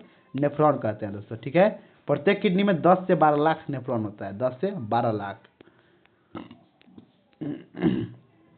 नेक्स्ट है, नेफ्रॉन किडनी की रचनात्मक तथा क्रियात्मक इकाई होती है। किडनी का रक्त को छानना या मूत्र का निर्माण करना है। रक्त का शुद्धिकरण फेफड़ा में होता है। किडनी के अध्ययन को नेफ्रोलॉजी कहते हैं। किडनी के लिए प्रत्यारोपण या डायलिसिस का प्रक्रिया अपनाई जाती है। किडनी में स्टोन का कारण क्या है? कैल्शियम ऑक्जेलेट होता है। मनुष्य के शरीर में 3 जगह किडनी में, लीवर में और अग्नाशय में पत्थर बनता है। ठीक है, मनुष्य के शरीर में कहाँ कहाँ पत्थर बन जाता है दोस्तों? किडनी में बन सकता है, लीवर में बन सकता है और अग्नाशय में बन सकता है। ठीक है, नेक्स्ट है, हमारे शरीर में एक दिन में औसतन 1.5 लीटर मूत्र का निर्माण होता है। मूत्र का पीएच मान 4.8 से 8.4 तक होता है। मूत्र का रंग पीला यूरोक्रोम के पिगमेंट के कारण होता है। मूत्र में यूरिया 2.7% होता है, याद रखिएगा इस सबको। नेक्स्ट है, यदि कोई व्यक्ति ज़्यादा प्रोटीन लेता है तो वह अधिकांशतः यूरिया उत्सर्जित करता है।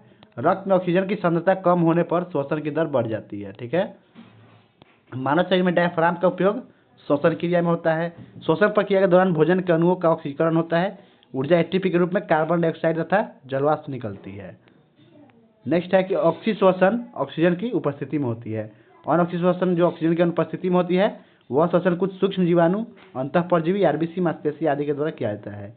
ग्लूकोज ऑक्सीजन के दौरान 2 चरणों में टूटकर ऊर्जा अभिमुक्त करता है। ठीक है, लैक्टिक अम्ल के कारण शरीर में थकावट होती है दोस्तों। ठीक है, ऊर्जा का प्रमुख स्रोत क्या है? ग्लूकोज है।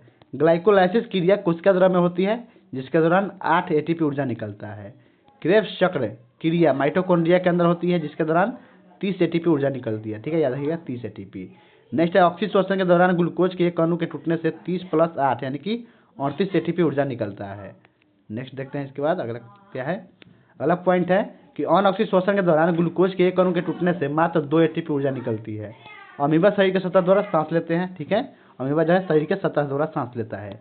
केंचुआ शरीर के सतह या त्वचा से श्वसन करता है। ठीक है, कीट ट्रैकिया श्वसन करता है। कीट मछलियों में श्वसन हेतु अंग होता है, जिसका नाम क्या है? क्लोम यानी कि गिल्स या गलफारा। मेढक मुख, गुहा, त्वचा, फेफड़ा से सांस लेता है। ठीक है, नेक्स्ट है, सरीसृप फेफड़ा से सांस लेता है। पक्षी भी फेफड़ा से सांस लेता है और स्तनधारी भी फेफड़ा से ही सांस लेता है।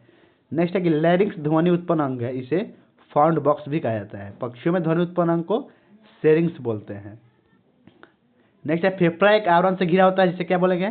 प्ल्यूरा बोलते हैं दोस्तों। ठीक है, प्ल्यूरा। नेक्स्ट है कि सांस लेने के दौरान ऑक्सीजन 21% तथा कार्बन डाइऑक्साइड 0.03% ग्रहण करते हैं, और सांस छोड़ने के दौरान ऑक्सीजन 16% और कार्बन डाइऑक्साइड 3.6% निकलता है। सांस लेने और छोड़ने में लगा समय श्वसन दर कहलाता है।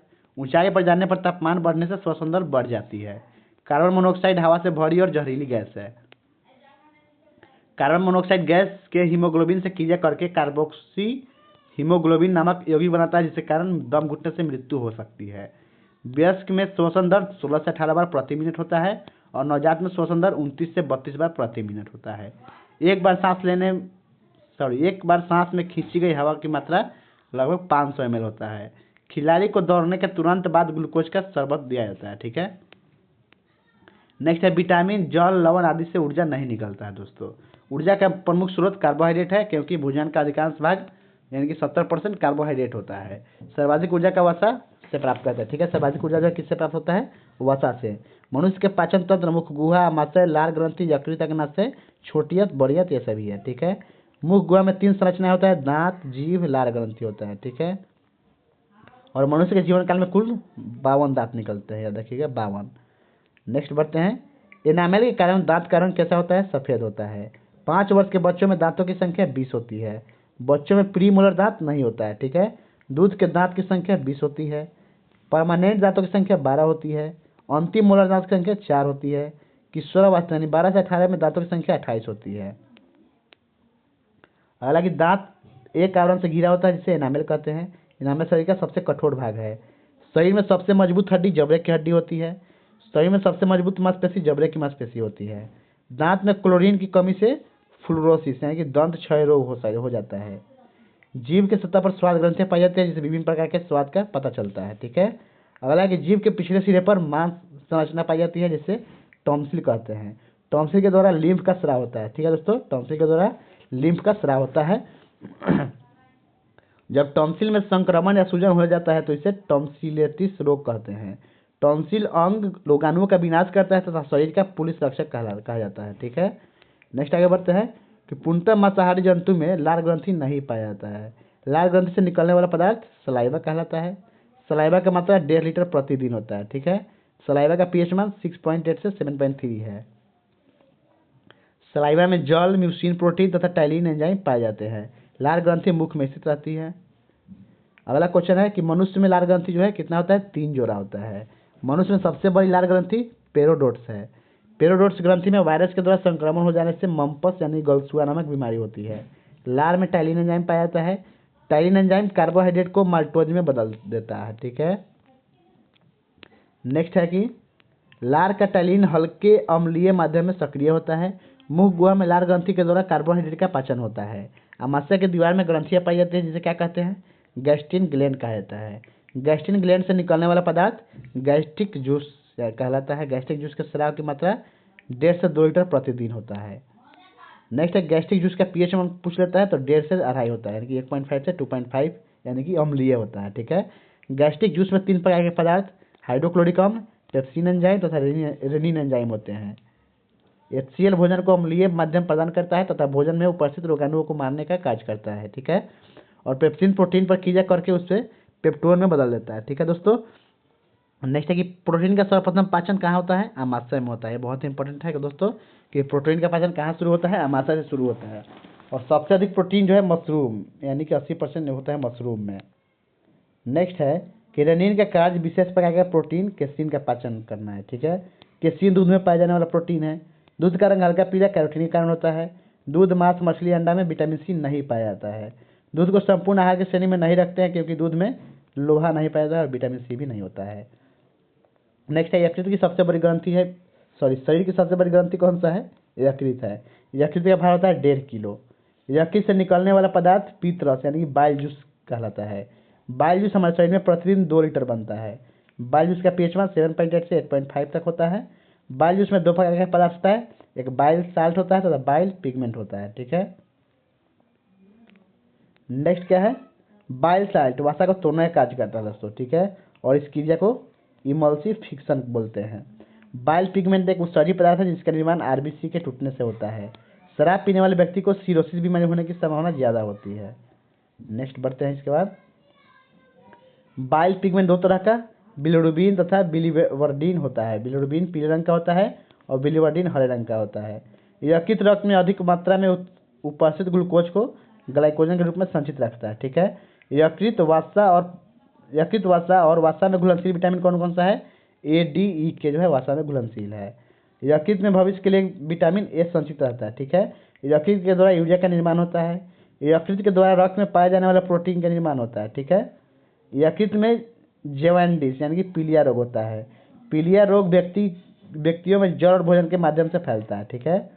नेक्स्ट है पीलिया रोग में बिलिरुबिन पिगमेंट की मात्रा बढ़ जाती है जिससे यह मूत्र, रक्त और पसीना द्वारा निकलने लगता है। शरीर में रक्त की कमी होने से एनीमिया नामक बीमारी हो जाती है। शरीर का ब्लड बैंक किसको बोलते हैं, पीलिया को बोलते हैं शरीर का ब्लड बैंक, ठीक है। हेपेटाइटिस 4 प्रकार के होते हैं, ए, बी, सी पाया जाता है। भारत में जो है ए, बी, सी पाया जाता है। सबसे खतरनाक हेपेटाइटिस कौन सा होता है, सबसे खतरनाक हेपेटाइटिस बी होता है दोस्तों। हेपेटाइटिस विषाणु द्वारा फैलता है। हेपेटाइटिस मानव शरीर में जल तथा भोजन के माध्यम से एक दूसरे में फैलता है। हेपेटाइटिस का रोकथाम टीकाकरण के द्वारा होता है। अग्नाशय शरीर की दूसरी सबसे बड़ी ग्रंथि है। यह छोटी आंत में युग आकार वाले भाग में स्थित रहता है। ठीक है, आगे बढ़ते हैं। अग्नाशय अंतःस्रावी और बाह्यस्रावी दोनों प्रकार के होते हैं। अग्नाशय के अंतःस्रावी भाग को लैंगरहैंस द्वीपिका कहते हैं और लैंगरहैंस के बीटा सेल द्वारा इंसुलिन हार्मोन निकलता है। ठीक है, इंसुलिन रक्त में ग्लूकोज की मात्रा को नियंत्रित करता है। रक्त में ग्लूकोज की मात्रा 80 mg से 100 mg होता है। मधुमेह में इंसुलिन की मात्रा कम हो जाती है और रक्त में ग्लूकोज की मात्रा जो है बढ़ जाती है दोस्तों। ठीक है, विश्व मधुमेह दिवस 14 नवंबर को मनाते हैं, ये तो सबको जानता है। नेक्स्ट क्वेश्चन देखते हैं। नेक्स्ट है कि राष्ट्रीय मधुमेह दिवस कब मनाया जाता है दोस्तों? 27 जून को मनाते हैं। ठीक है, पचा हुआ भोजन सबसे पहले लीवर में जाता है। हीमोफीलिया शरीर में खून को थक्का नहीं बनने देता है। हीमोफीलिया एक आनुवंशिक बीमारी है जो महिलाओं में नहीं होता है। अग्नाशय के बाह्यस्रावी से 3 एंजाइम ट्रिप्सिन, एमाइलेज तथा लाइपेज निकलता है। ठीक है, नेक्स्ट है ट्रिप्सिन प्रोटीन पर क्रिया करता है। एमाइलेज स्टार्च पर काम करता है। एमाइलेज जो है स्टार्च पर काम करता है और लाइपेज वसा पर कार्य करता है। ठीक है, छोटी आंत आहार नली का सबसे लंबा भाग है। छोटी आंत में भोजन का पाचन और अवशेष दोनों क्रिया होता है। छोटी आंत में सर्वाधिक पाचन की क्रिया होती है, ये भी ध्यान रखिएगा। नेक्स्ट क्या है कि छोटी आंत की दीवार में ग्रंथियां पाई जाती हैं जिसे erepsin, protein, maltose, lactose, sucrose आदि एंजाइम निकलते हैं। मानव शरीर में जल के नियंत्रण की क्रिया को ऑस्मोरेगुलेशन द्वारा होता है। ठीक है, बड़ी आंत के नीचे दाहिने सिरे पर एक संरचना लगी रहती है जिसे एपेंडिन बोलते हैं। ठीक है, एपेंडिन एक अवशेषीय अंग है। एपेंडिन, मेम्ब्रेन, कैनिन दांतित और कोकाइक्स आदि ये सभी जो है अवशेषीय अंग है। अंतःस्रावी ग्रंथि से निकलने वाले पदार्थ को हार्मोन कहते हैं। बाह्यस्रावी ग्रंथि से निकलने वाले पदार्थ को एंजाइम कहते हैं। हार्मोन का निर्माण प्रोटीन या कोलेस्ट्रॉल या स्टेरॉइड से होता है। ठीक है, तथा हार्मोन की काफी कम मात्रा में प्रभावी होता है। सभी एंजाइम प्रोटीन के ही बने होते हैं तथा यह अपेक्षाकृत ज्यादा मात्रा में प्रभावी होता है। नेक्स्ट बढ़ते हैं। इंसुलिन हार्मोन अग्नाशय के अंतःस्रावी भाग लैंगरहैंस के बीटा सेल द्वारा निकलता है। भारत में मधुमेह के सर्वाधिक रोगी इसलिए है, भारत को मधुमेह की राजधानी कहा जाता है। ठीक है, मधुमेह की सर्वाधिक बीमारी भारत में है। ठीक है, इसलिए भारत को मधुमेह की राजधानी बोलते हैं। जठर रस यानी कि गैस्ट्रिक जूस में पेप्सिन, रेनिन से एंजाइम होते हैं। ठीक है, पित्त रस का स्राव यकृत से होता है।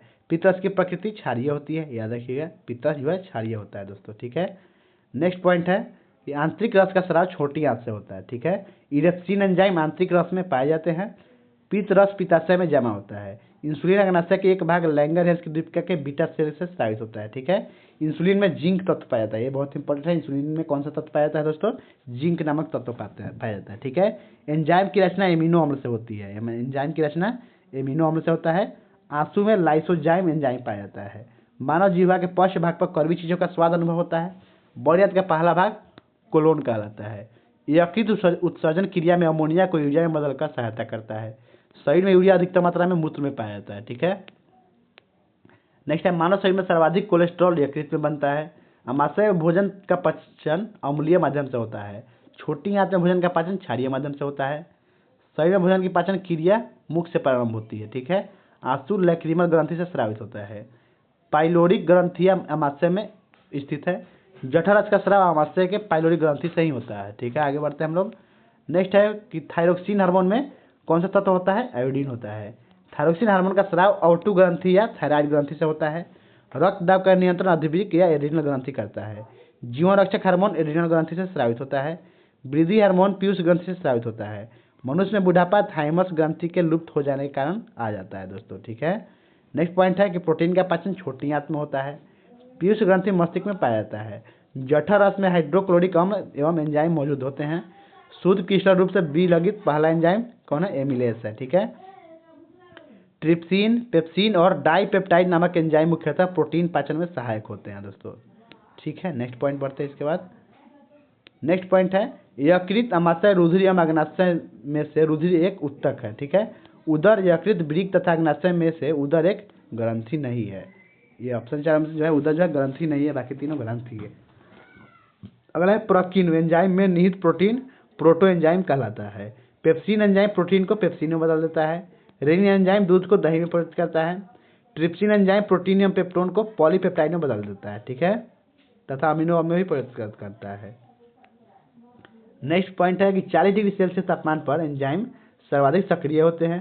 अवशोषित भोजन का शरीर के उपयोग में लाया जाना स्वांगीकरण कहलाता है।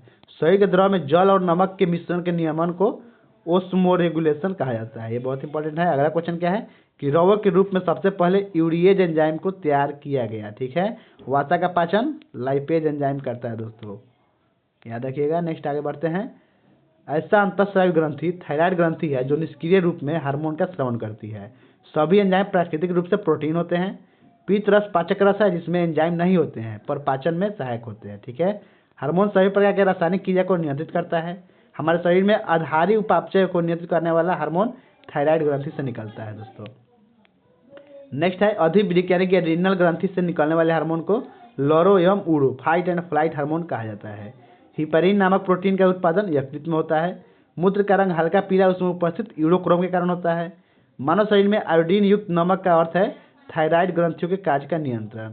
तिलचट्टा में हृदय कोष्ठ की संख्या कितना होता है? 13 होता है दोस्तों, याद रखिएगा 13 होता है। मछली में हृदय कोष्ठ की संख्या 2 होती है। मेढक में 3 होता है। मगरमच्छ तथा स्तनधारी में हृदय कोष्ठ की संख्या जो है 4 होती है दोस्तों। मनुष्य में हृदय कोष्ठ की संख्या 4 होती है। आगे बढ़ते हैं। नेक्स्ट है रक्त का शुद्धिकरण फेफड़ा में होता है। ठीक है, रक्त का शुद्धिकरण क्या होता है? फेफड़ा में। हृदय के दाहिने भाग में अशुद्ध रक्त तथा बाएं भाग में शुद्ध रक्त रहता है। भारतीय वैज्ञानिकों द्वारा बनाया गया चित्रा वाल्व कृत्रिम हृदय है। ठीक है, चित्रा वाल्व क्या है दोस्तों? एक कृत्रिम हृदय है। ठीक है, वैसा रक्त जिसमें ऑक्सीजन घुल जाए शुद्ध रक्त तथा जिसमें कार्बन डाइऑक्साइड की मात्रा ज्यादा हो जाए वह अशुद्ध रक्त कहलाता है। धमनी एक रक्त नलिका है जो हमेशा शुद्ध रक्त को हृदय से शरीर की ओर ले जाता है। ठीक है, अपवाद में कौन है? पल्मोनरी धमनी। ठीक है, हृदय एक झिल्ली से ढका होता है जिसे पेरिकार्डियम कहते हैं। हृदय का वह भाग जो रक्त को दबाता है बायां नीले कहलाता है। एक हृदय चक्र पूर्ण होने में लगने वाला सामान्य समय लगभग 0.8 सेकंड होता है। हृदय की प्राकृतिक पेसमेकर सीरा आलिन नोड कहलाता है। हृदय पेशियों को कोरोनरी धमनी के द्वारा रक्त पहुंचाया जाता है। सीरा यानी कि वेनिस जो है नीली कार्बन डाइऑक्साइड सहित अशुद्ध रक्त के कारण दिखाई देता है। ठीक है, नीली क्यों दिखाई देता है? कार्बन डाइऑक्साइड सहित अशुद्ध रक्त के कारण। अगला कि पेसमेकर एक नरम बंडल है जो चार्ज आवेश उत्पन्न करता है जिसके कारण हृदय की मांसपेशी सिकुड़ती है। ठीक है, आगे बढ़ते हैं। वयस्क में हृदय की धड़कन 72 बार प्रति मिनट धड़कता है जबकि नवजात में 110 बार प्रति मिनट धड़कता है। ऊंचाई पर जाने से तापमान बढ़ने से क्रोध उत्तेजना डर की उपस्थिति में हृदय की धड़कन बढ़ जाती है। एक बार धड़कन के धड़कने में लगा समय कितना होता है? 0.8 सेकेंड रहता है। ठीक है, एंजियोग्राफी एक परीक्षण की विधि है जिसके द्वारा हृदय के बंद धमनियों का पता लगाया जाता है। ठीक है दोस्तों, नेक्स्ट बढ़ते हैं। एंजियोग्राफी के लिए रेडियो सक्रिय पदार्थ और एक्सरे का प्रयोग किया जाता है, याद रखिएगा। अगला कि हृदय के विभव मापने का यंत्र ईसीजी है, इलेक्ट्रोकार्डियोग्राम होता है इसका फुल फॉर्म। अगला हृदय के धड़कन सुनने का यंत्र फोनोकार्डियोग्राम है। ठीक है, विश्व का पहला हृदय प्रत्यारोपण करने वाला कौन थे? क्रिश्चियन बर्नार्ड है। आगे बढ़ते हैं। भारत में प्रथम बार हृदय का सफल प्रत्यारोपण करने का श्रेय किसको जाता है? डॉक्टर पी गोपाल को जाता है। ठीक है, याद रखिएगा डॉक्टर पी गोपाल को। नेक्स्ट है जारविक 7 एक क्या है? कृत्रिम हृदय है। ठीक है, जारविक 7 जो है कृत्रिम हृदय है। रक्त समूह की खोज कार्लाइन स्टीनर ने 1901 में किया था। रक्त परिसंचरण तंत्र की खोज विलियम हार्वे ने किया था। मानव शरीर में रक्त की मात्रा शरीर के भार का लगभग 7% होता है। ठीक है, एक वयस्क पुरुष में औसतन 5 से 6 लीटर रक्त होता है एवं एक वयस्क महिला में औसतन 4 से 5 लीटर जो है रक्त होता है। आगे बढ़ते हैं। शरीर के में ऊतकों का निर्माण प्रोटीन से होता है। शरीर में प्लाज्मा तथा रुधिराणु का प्रतिशत क्रमशः 55% और 45% होता है, यानी कि प्लाज्मा 55% और रुधिराणु 45% होता है। रक्त में 2 प्रकार के पदार्थ होता है, प्लाज्मा और रुधिराणु। ठीक है, यानी कि प्लाज्मा और ब्लड कर्पल्स। रुधिराणु को 3 भागों में बांटते हैं, लाल रक्त कण यानी कि आरबीसी तथा आरबीसी को ही इरिथ्रोसाइट बोलते हैं। ठीक है, दूसरा है श्वेत रक्त कण, इसको ल्यूकोसाइट बोलते हैं। तीसरा है रक्त बिंबाणु, इसको थ्रोम्बोसाइट्स बोलते हैं। ठीक है, याद रखिएगा। नेक्स्ट है रक्त बिंबाणु का जीवन काल कितना होता है? 3 से 5 दिन होता है। रक्त बिंबाणु का मुख्य कार्य रक्त का थक्का बनाने में मदद करना है। शरीर में रक्त के प्रकार कौन कौन सा है? ए होता है, बी होता है, ए बी होता है और ओ होता है। ठीक है, सर्वग्राही एवं यूनिवर्सल रिसीवर रक्त समूह ए बी होता है और सर्वदाता या यूनिवर्सल डोनर ओ होता है। ठीक है, आरएच फैक्टर का संबंध रक्त से है दोस्तों। ठीक है, नेक्स्ट है कि संपूर्ण शरीर में रक्त का परिसंचरण हृदय करता है। शरीर का ब्लड बैंक प्लीहा को बोलते हैं। रक्त में गैसों का आदान प्रदान फेफड़ा के द्वारा होता है। रक्त का थक्का बनाने में सहायक अनिवार्य प्रोटीन कौन सा है? फाइब्रिनोजेन है। ठीक है, फाइब्रिनोजेन है। शरीर के अंदर रक्त का थक्का हिपरीन प्रोटीन के कारण नहीं बनता है। ठीक है, आगे बढ़ते हैं। रक्त ग्लूकोज स्तर सामान्यतः मिलीग्राम प्रति डेसीलीटर में व्यक्त किया जाता है। मानव शरीर में ऑक्सीजन का अभिगमन फुसफुस रक्त ऊतक के माध्यम से होता है। नाड़ी स्पंदन मात्रा मापक गति होता है। ठीक है, नाड़ी जो है स्पंदन मात्रा मापक गति है। मानव शरीर में जल की मात्रा 65% है। रक्त का तरल भाग प्लाज्मा कहलाता है। नेक्स्ट पॉइंट बढ़ते हैं। इसके बाद रक्त प्लाज्मा का रंग कैसा होता है? ये रंगहीन होता है। ठीक है, रक्त शरीर को रोगों से सुरक्षा प्रदान करता है। रक्त में 65% प्लाज्मा होती है। एड्स रोग में WBC प्रभावित होता है। ठीक है, एंटीबॉडी एक प्रकार के प्रोटीन है जो रक्त प्लाज्मा में पाया जाता है। प्लाज्मा प्रोटीन का संश्लेषण यकृत में होता है। ठीक है दोस्तों, आगे बढ़ते हैं। प्लेटलेट्स की संख्या 3 लाख प्रति घन मीटर होती है। ठीक है, 3 लाख प्रति घन मिली होती है, याद रखिएगा। अगला है प्लेटलेट्स का कार्य रक्त को थक्का जमाने में मदद करना है। प्लेटलेट सिर्फ स्तनधारियों में ही पाया जाता है। ठीक है, प्लेटलेट्स किस में होता है? स्तनधारियों में होता है। एस्ट्रोजन हार्मोन जो है स्त्री अंडाशय से ग्रावित होता है। ठीक है, एंटीजन एक पदार्थ है जो प्रतिरक्षण तंत्र को चालू कर देता है। लैंड स्टीनर ने पता लगाया कि आरबीसी की सतह पर विशेष प्रोटीन पाया जाता है जिसे एंटीजन कहते हैं। ठीक है, आगे बढ़ते हैं। नेक्स्ट है कि एंटीजन आरबीसी में पाया जाता है। एंटीजन को 2 ए एंड बी प्रकार के होते हैं। लैंड स्टीनर के अनुसार डब्ल्यूबीसी के सतह पर भी यह 2 प्रकार के होते हैं, ए और बी। ठीक है, लैंड स्टीनर ने एंटीजन ए और बी के आधार पर 4 रक्त वर्ग ए, बी और ए बी और ओ दिया है। ठीक है, रुधिर वर्ग ओ धारण करने वाले व्यक्तियों में एंटीजन ए तथा बी दोनों प्रोटीन पदार्थ नहीं पाया जाता है। ठीक है, रुधिर वर्ग ए में एंटीजन ए होता है और रुधिर वर्ग बी में एंटीजन बी होती है और रुधिर वर्ग ए बी में एंटीजन ए बी दोनों होता है। ठीक है, किसी भी एंटीजन के विरुद्ध एंटीबॉडी का निर्माण होता है। ठीक है, यदि रक्त में एंटीजन और एंटीबॉडी या एंटीजन बी और एंटीबॉडी बी एक साथ रहे तो ब्लड क्लैंपिंग की घटना होती है जिसके कारण व्यक्ति की मौत हो जाती है, याद रखिएगा। आगे बढ़ते हैं। लैंड स्टीनर ने पता लगाया कि रेसस मंकी यानी कि रेसस बंदर के रक्त में एक विशेष प्रोटीन पाया जाता है जिससे व्यक्ति में यह एंटीजन पाया जाता है, उसे RH+ तथा जिसमें नहीं पाया जाता है उसे RH- कहते हैं। यदि पिता का RH+ और माता का RH- तथा भ्रूण का RH+ हो तो माता के रक्त द्वारा भ्रूण के रक्त के विरुद्ध का निर्माण होने लगेगा जिससे भ्रूण क्षतिग्रस्त हो जाएगा। यह एक रक्त वर्ग रोग है जिसे इरिथ्रोब्लास्टेसिस कहा जाता है। नेक्स्ट पॉइंट पढ़ते हैं। अगला क्वेश्चन है कि अपवाद के तौर पर प्रथम गर्भावस्था के दौरान उपयुक्त अवस्था रहने पर भी इरिथ्रोब्लास्टेसिस बीमारी नहीं होती है क्योंकि पहली बार एंटीबॉडी का निर्माण धीमी गति से होता है। ठीक है, ब्लड बैंक में रक्त को 4 डिग्री सेल्सियस तापमान पर सुरक्षित रखा जाता है।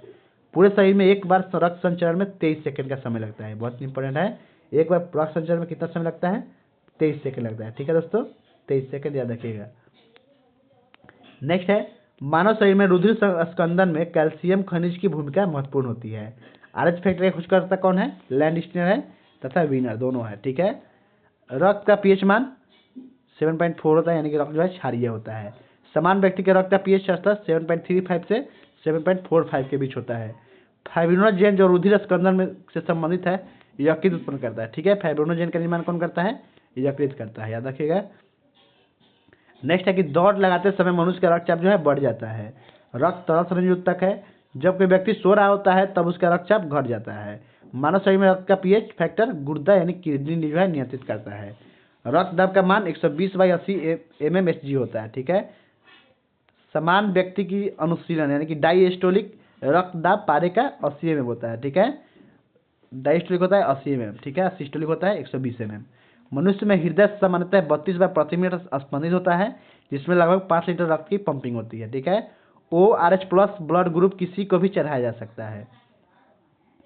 रक्त का मायोग्लोबिन अवयव शरीर की मांसपेशियों में ऑक्सीजन एकत्रित करता है। आगे बढ़ते हैं। समान व्यक्ति के सिस्टोलिक रक्तदाब पारे का 120 mm प्रकुंचन दाब होता है। रक्तदाब को मापने वाला यंत्र क्या कौन सा है? स्फिग्मोमाइनोमीटर कहलाता है। एक समान व्यक्ति के 100 मिलीमीटर रक्त में 50 से 100 mg कोलेस्ट्रॉल रहता है। ठीक है, अगला क्वेश्चन है कि समान स्थितियों में हृदय से आने वाले रक्त का 24% भाग गुर्दे को मिलता है। ठीक है, 24%। नेक्स्ट पॉइंट है, हमारे शरीर के भार का 1/13वां भाग या 7% जो है रक्त होता है। आगे बढ़ते हैं। नेक्स्ट है, रक्त का स्वाद नमकीन NaCl के कारण होता है। रक्त में आरबीसी की संख्या 45 लाख से 50 लाख प्रति घन ml होता है, ठीक है। आरबीसी का निर्माण कार्य अस्थि मज्जा में होता है, यानी कि बोन मैरो में, ठीक है। आरबीसी के निर्माण के लिए फॉलिक अम्ल की उपस्थिति आवश्यक है। आगे बढ़ते हैं। आरबीसी की आकृति गोलाकार और उभयतल होती है। हार्मोन शरीर में एक स्थान से दूसरे स्थान पर आरबीसी के द्वारा ही जाता है। आरबीसी यानी कि लाल रक्त कण में हीमोग्लोबिन होता है, जिस कारण से रक्त जो है लाल दिखाई देता है। हीमोग्लोबिन प्रोटीन का एक यौगिक है। हीमोग्लोबिन का कार्य ऑक्सीजन का वहन है, ठीक है, ऑक्सीजन का वहन। हीमोग्लोबिन में पाया जाने वाला लौह यौगिक का नाम क्या है? हीमेटिन नाम है। आरबीसी की जीवन अवधि 120 दिन का होता है। आरबीसी की संख्या हीमोसाइटोमीटर यंत्र से ज्ञात की जाती है। हीमोग्लोबिन के लौह पदार्थ का वैज्ञानिक नाम क्या है? पोर्फायरिन है। स्तनधारियों के आरबीसी में केंद्रक नहीं पाया जाता है, अपवाद में ऊंट और लामा में पाया जाता है, ठीक है। नेक्स्ट है कि हिपरीन नामक रसायन के कारण शरीर के अंदर रक्त का थक्का नहीं बनता है, ठीक है। किसके कारण? हिपरीन के कारण। हीमोग्लोबिन एक अणु है जिसका निर्माण लोहा और प्रोटीन से होता है। हीमोग्लोबिन की कमी से होने वाला रोग एनीमिया है। ऊंचाई पर जाने वाला आरबीसी की संख्या और हीमोग्लोबिन प्रतिशत का मात्रा बढ़ जाता है। एक स्वस्थ मनुष्य प्रति 100 ml रक्त में 12 से 16 ग्राम हीमोग्लोबिन पाया जाता है। हीमोग्लोबिन की कमी या लोहे की कमी या विटामिन B6 B12 की कमी, फॉलिक अम्ल की कमी से एनीमिया रोग हो जाता है, ठीक है। WBC श्वेत रक्तकण रंगहीन होता है क्योंकि इसमें हीमोग्लोबिन नहीं पाया जाता है। WBC अनुपात आरबीसी का रेशियो कितना होता है? 1:600, ठीक है। WBC और आरबीसी का रेशियो 1:600 होता है, जो याद रखना है आप लोगों को। WBC की संख्या 7000 से लेकर 11000 प्रति घन ml होता है, ये भी ध्यान रखिए। नेक्स्ट बढ़ते हैं आगे। WBC का जीवन काल 5 से 12 दिन तथा पुराना का 2 से 4 दिन होता है। लिम्फोसाइट एंटीबॉडी का निर्माण करता है। लिम्फोसाइट रोगाणुओं से रक्षा करती है। WBC का कार्य शरीर के रोगों से सुरक्षा प्रदान करना तथा एंटीबॉडी का निर्माण करना है। रुधिर में WBC की अत्यधिक मात्रा में उपस्थिति को रोग विज्ञान की भाषा में ल्यूकेमिया कहते हैं। WBC ज़्यादा हो जाएगा तो ल्यूकेमिया बोलेंगे उसको। मोनोसाइट रोगाणुओं का भक्षण करता है, ठीक है। बोसोफिल हिपरीन नामक रसायन का स्राव करता है, जिसके कारण शरीर के अंदर रक्त का थक्का नहीं बनता है। अगला है कि न्यूट्रोफिल्स रोगाणुओं की भक्षण करता है। इसियोनोफिल एलर्जी को रोकता है। एलर्जी को रोकने के लिए एंटीहिस्टामिन औषधि का प्रयोग किया जाता है, ठीक है, एंटीहिस्टामिन। अगला है पृथ्वी का पहला निवासी आर्कीबैक्टीरिया है। अगला है कि आर्कीबैक्टीरिया से विभिन्न प्रकार के जीवों का विकास हुआ। प्राकृतिक वर्णनवाद का सिद्धांत कौन दिया है? चार्ल्स डार्विन ने दिया है। सर्वाइवल ऑफ द फिटेस्ट वाक्यांश की रचना चार्ल्स डार्विन ने किया है। अंग के क्रम या अधिक उपयोग का सिद्धांत लैमार्क ने दिया। उद्विकास के सिद्धांत को लैमार्क और डार्विन ने किया था, ठीक है। ब्रह्मांड की उत्पत्ति 12 से 15 अरब वर्ष पहले हुआ है। नेक्स्ट है सूर्य की उत्पत्ति जो है 5 अरब वर्ष पूर्व हुआ है। जीवन की उत्पत्ति 3.6 अरब वर्ष पहले हुआ है, ठीक है।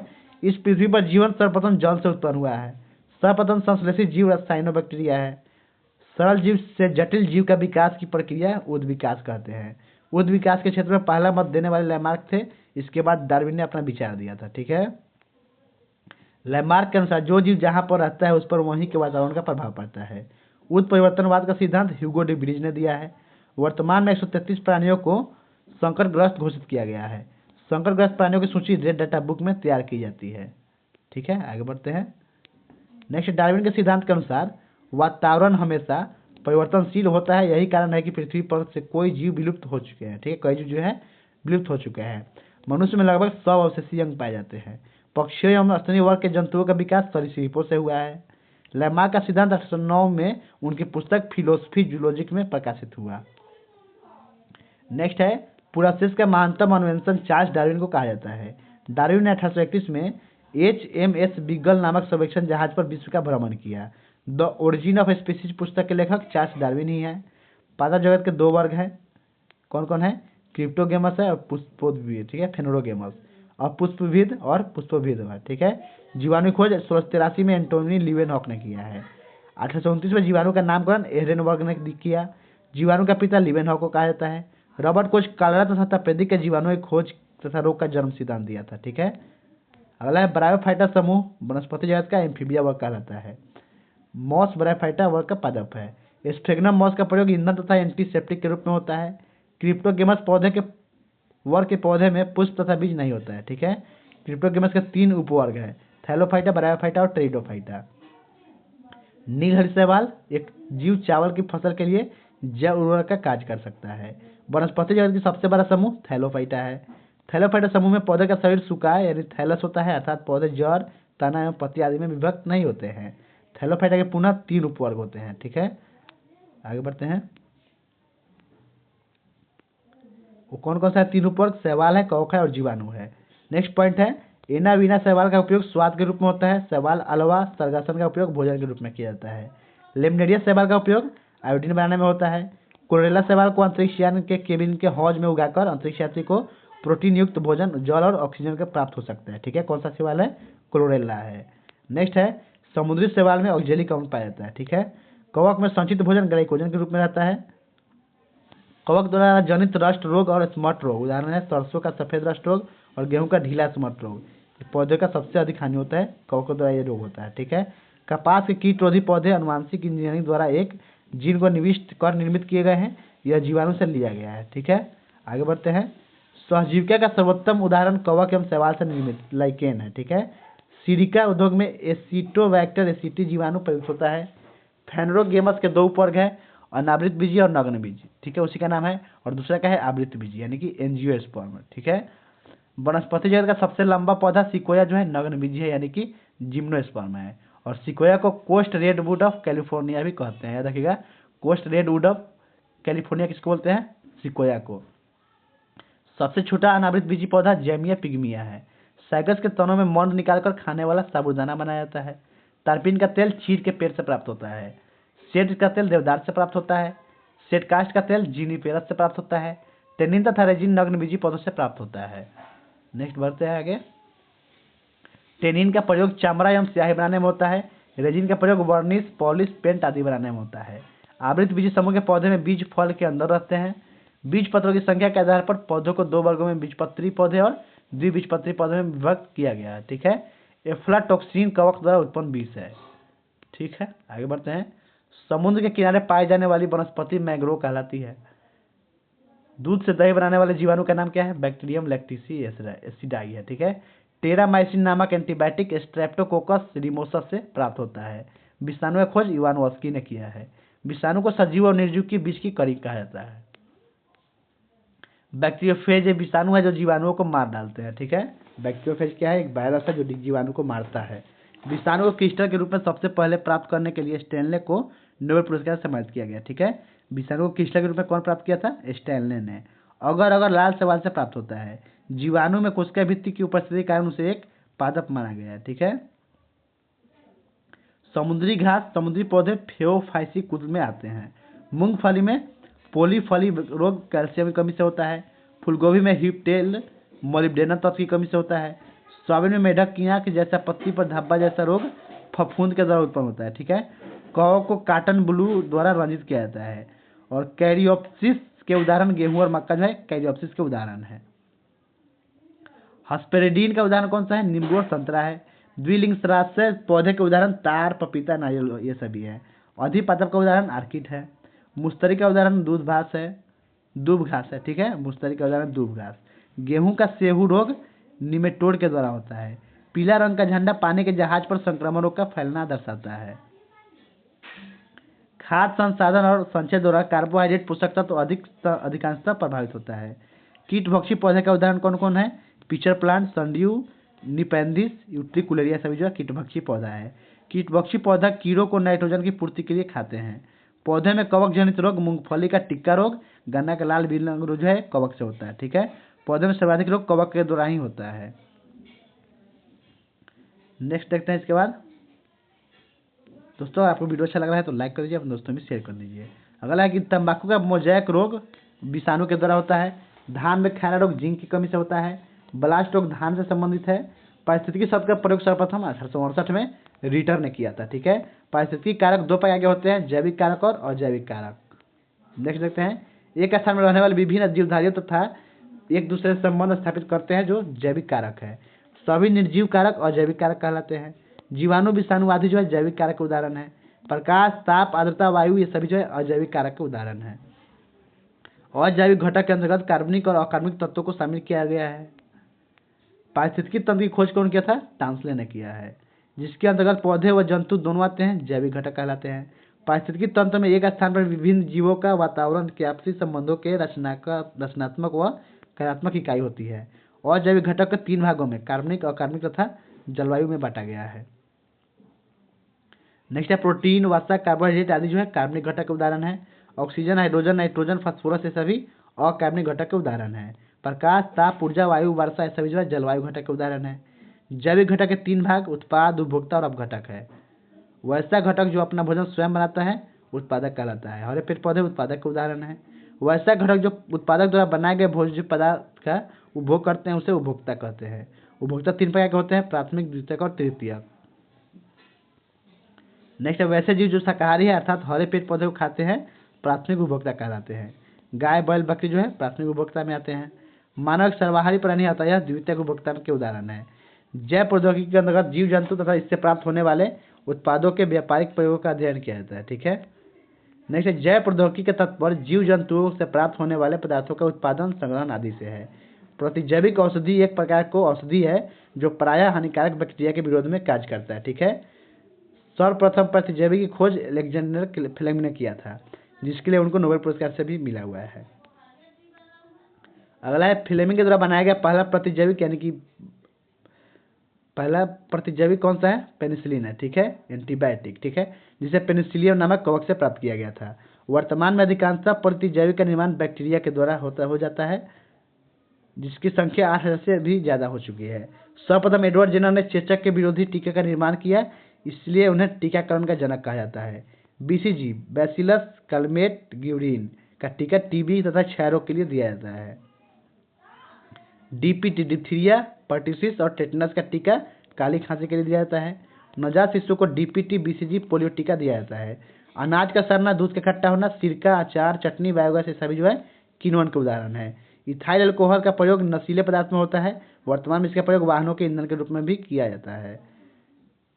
जीव जंतु से प्राप्त ईंधन को जैव ईंधन कहते हैं। इथाइल अल्कोहल, बायोडीजल ये सभी जो है जैव ईंधन है। कुछ पौधों के बीज से प्राप्त होने वाले तेल को स्ट्रीफिक्शन कराकर बायोडीजल प्राप्त किया जाता है। ठीक है। नेक्स्ट आपके आगे बढ़ते हैं।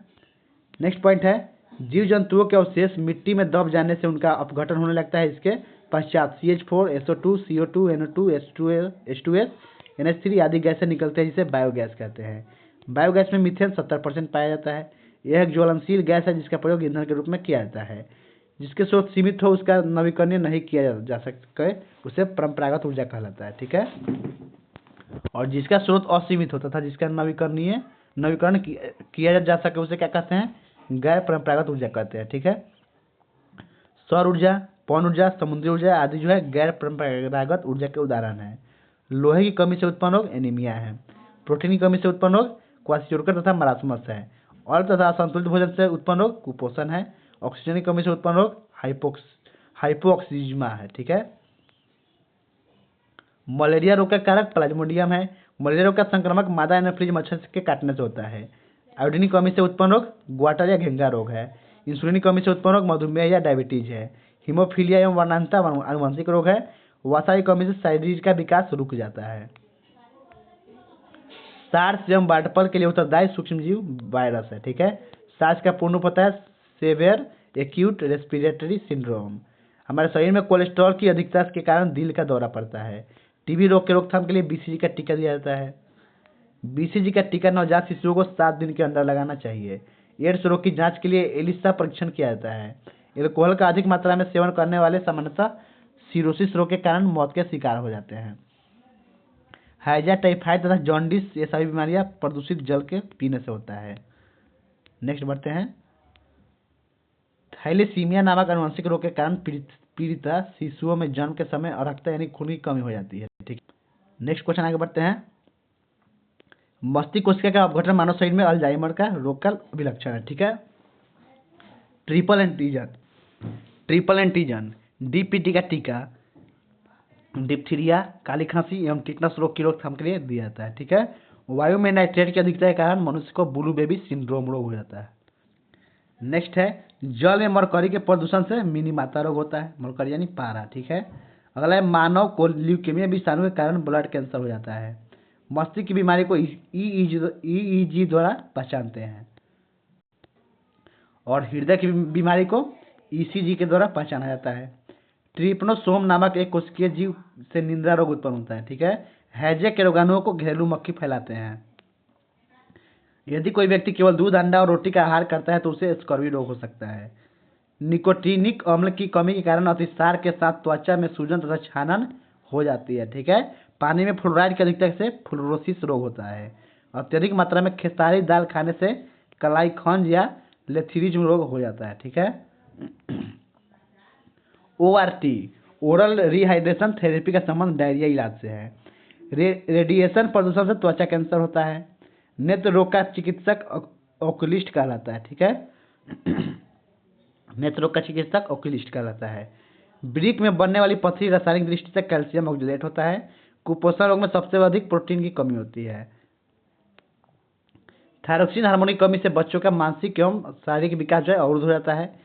एस्बेस्टस का मनुष्य के शरीर से के फेफड़े पर हानिकारक प्रभाव पड़ता है। बर्ड फ्लू रोग सर्वप्रथम मुर्गियों में तत्पश्चात मनुष्यों में फैलता है। नेक्स्ट आगे बढ़ते हैं। नेक्स्ट है पक्सिनिया ग्रेगनेसिस ट्रिसाई नामक रोग कवक के द्वारा होता है। पोटेशियम की कमी से निम्न रक्तचाप होता है। ठीक है। मनुष्य के लिए सबसे हानिकारक गैस कार्बन मोनोऑक्साइड है। चॉकलेट में निकेल पाया जाता है जिसके कारण यह स्वास्थ्य के लिए हानिकारक होता है। गठिया यूरिक अम्ल के कारण होता है। सामान्य जुकाम के लिए उत्तरदायी जीव राइनो वायरस होता है। ठीक है। भोजन विषाक्तता के लिए उत्तरदायी जीव कौन सा है? क्लास्ट्रीडियम नेटुलिज्म है। ठीक है। कुकुर खांसी के लिए उत्तरदायी जीव हीमोफिलिस पर्टुसिस होता है। किडनी के रोगी को डायलिसिस की प्रक्रिया में इलेक्ट्रोफोरेसिस विधि घटित होती है। निमोनिया के लिए उत्तरदायी नीमोकोकाई है। एमनेसिया से स्मरण शक्ति का ह्रास अथवा समाप्ति हो जाता है। जहाज के चलने से अमाशय पर प्रभाव पड़ने वाले से समुद्री बीमारी हो जाती है, सी सिकनेस। ठीक है। क्रेटिनिज्म रोग में शरीर का विकास कुंठित हो जाता है। तनिका शोध मेनिंजाइटिस रोग का अन्य नाम है। ठीक है। हाइपोग्लाइसीमिया नामक रोग इंसुलिन की अतिश्रवण से होता है। HTLV3 नामक वायरस ने एड्स रोग फैलता है। ठीक है। एपिलेप्सी रोग का संबंध नाड़ी संस्थान से है। मनुष्य में दाद रिंग वर्म रोग के रोग कारक कवक का नाम क्या है? माइक्रोस्पोरम है। ठीक है। काली खाता का अन्य नाम हुपिंग कफ है। हाइपोकॉन्ड्रिया बीमारी अपने स्वास्थ्य के विषय में असामान्य मानसिक चिंता की बीमारी होती है। हेपेटाइटिस बी वायरस पीलिया रोग के लिए जिम्मेदार है।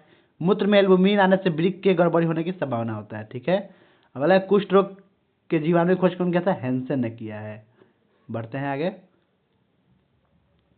धनुष टंकार बीमारी से बचाव के लिए ATS anti toxin serum injection लगाया जाता है। ठीक है। सिलिकोसिस की बीमारी सीलिया की खदानों में काम करने वाले लोगों को होने की संभावना रहती है। काला जार नामक बीमारी का संक्रमण सैंड फ्लाई के द्वारा होता है। XYZ सिंड्रोम से पीड़ित मनुष्य अधिक लंबेपन, मानसिक दोष और असामाजिक आचरण के शिकार होते हैं।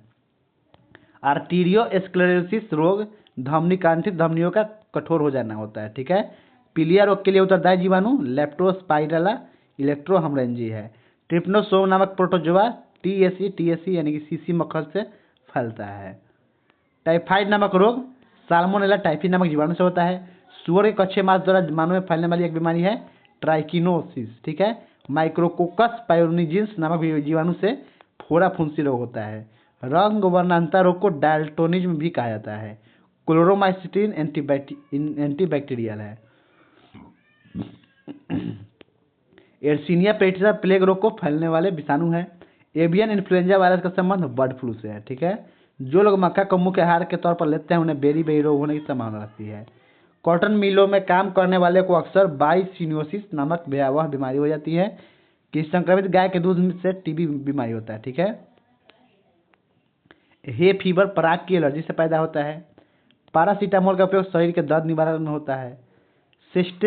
सिस्टेरिन बुढ़ापा रोकने की एक दवा है। ठीक है। सेंस्टेरिन कैंसर की दवा पेड़ के बीज से प्राप्त होता है। एंटीबायोटिक जीवाणु को नष्ट करते हैं। दर्द दूर करने वाली दवाएं एनाल्जेसिक कहलाता है। ठीक है। मच्छर भगाने वाली दवाओं में सक्रिय रसायन इलेथ्रीन रहता है दोस्तों। नेक्स्ट बढ़ते हैं आगे। नेक्स्ट क्या है? औषधियों में रेडियो सक्रिय समस्थानिकों का प्रयोग ट्रेसर के रूप में किया जाता है। एड्स वायरस के प्रति सबसे अधिक व्यापक रूप से परीक्षित औषधि जीडोरुडिन है। ठीक है। कोयले खदानों में कोयले की धूल से सांस लेते रहने से एंथ्राकोसिस बीमारी हो सकती है।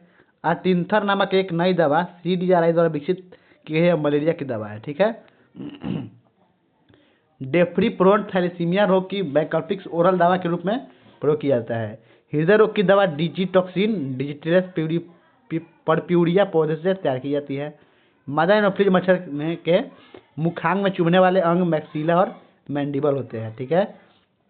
गोल कृमि से उत्पन्न रोग फाइलेरिया होता है। नेक्स्ट है, रोगों के संचरण के लिए उत्तरदायी कीटों को वेक्टर कहते हैं। SPF 66 एंटी मलेरिया वैक्सीन है। रिस्प्रिन दवा उच्च रक्तचाप को कम करने के लिए प्रयोग करते हैं, रिस्प्रिन नामक दवा। ठीक है। परजीवी से कालाजार, मलेरिया, पेचिस इत्यादि बीमारी होता है। जीवाणु से टेटनस, टाइफाइड, प्लेग इत्यादि बीमारी होता है। विषाणु से रेबीज, छोटी मात्रा, ट्रेकोमा, चेचक ये सभी होता है। मानव आँख वर्णांता रोग के होने पर लाल और हरा रंग का पहचान नहीं कर पाता। वर्णांता हीमोफीलिया अनुवंशिक रोग है। एड्स का पूरा नाम होता है acquired immuno deficiency syndrome. Next क्या है, एड्स जो है HIV प्लस वायरस से होता है। ठीक है। एलिसा का पूरा नाम एंजाइम लिंक्ड इम्यूनोसॉल्वेंट एस्से है। ठीक है। यह HIV वायरस की जांच का एक प्रणाली है। हीमोफीलिया होने पर व्यक्ति को चोट लगने या कट जाने पर खून थक्का नहीं होता है। टर्नर सिंड्रोम रोग में स्त्री क्रोमोसोम की संख्या 45 हो जाती है, जिससे स्त्रियां बांझ हो जाती है। ठीक है। नेक्स्ट क्या है दोस्तों, कैनीफेल्टर सिंड्रोम पुरुषों में होता है। इसमें क्रोमोसोम की संख्या 47 हो जाती है, जिससे पुरुष नपुंसक हो जाता है। ठीक है। क्या नाम है इसका, क्लीनेफेल्टर सिंड्रोम। अगला है, मिर्गी मनुष्य में मस्तिष्क के आंतरिक रोगों के कारण होता है। कैंसर शरीर के किसी भी भाग में हो सकता है। कैंसर होने पर कोशिका वृद्धि अनियंत्रित होने से कोशिका अवरुद्ध हो जाता है, जिससे कैंसर कहते हैं। ठीक है। गंजापन में सिर के बाल गिर जाते हैं, जिससे टीनिया कैपेटिक्स नामक कवक से यह बीमारी हो जाता है। ठीक है। आगे बढ़ते हैं, बर्ड फ्लू H5N1 वायरस से होता है। बर्ड फ्लू मुर्गी के द्वारा, पक्षियों के द्वारा होता है। ठीक है। स्वाइन फ्लू का नाम H1N1 है। एक संक्रामक रोग है। स्वाइन फ्लू अभी तक 33 देशों में फैल चुका है। स्वाइन फ्लू सुअर मानव का एवियन फ्लू का खतरनाक जेनेटिक मिश्रण है। स्वाइन फ्लू से सबसे अधिक प्रभावित देश मेक्सिको है। फाइलेरिया क्यूलेक्स मच्छर के काटने से क्या होता है, फाइलेरिया हो जाता है। ठीक है। जैव खाद के अंतर्गत मल मूत्र, जानवरों के हड्डी, रक्त, सींग तथा पेट पौधे को अवशेष आते हैं। केचुआ मिट्टी को भुरभुरा बनाता है, जिससे जल के अवशोषण की क्षमता अधिक हो जाती है। केचुआ द्वारा तैयार खाद जिसमें यूरिया की मात्रा होती है, वर्मी कंपोस्ट कहलाता है। बीटी कॉटन का पूरा नाम बैसिलस थ्यूरिंजेसिस कॉटन होता है। ठीक है।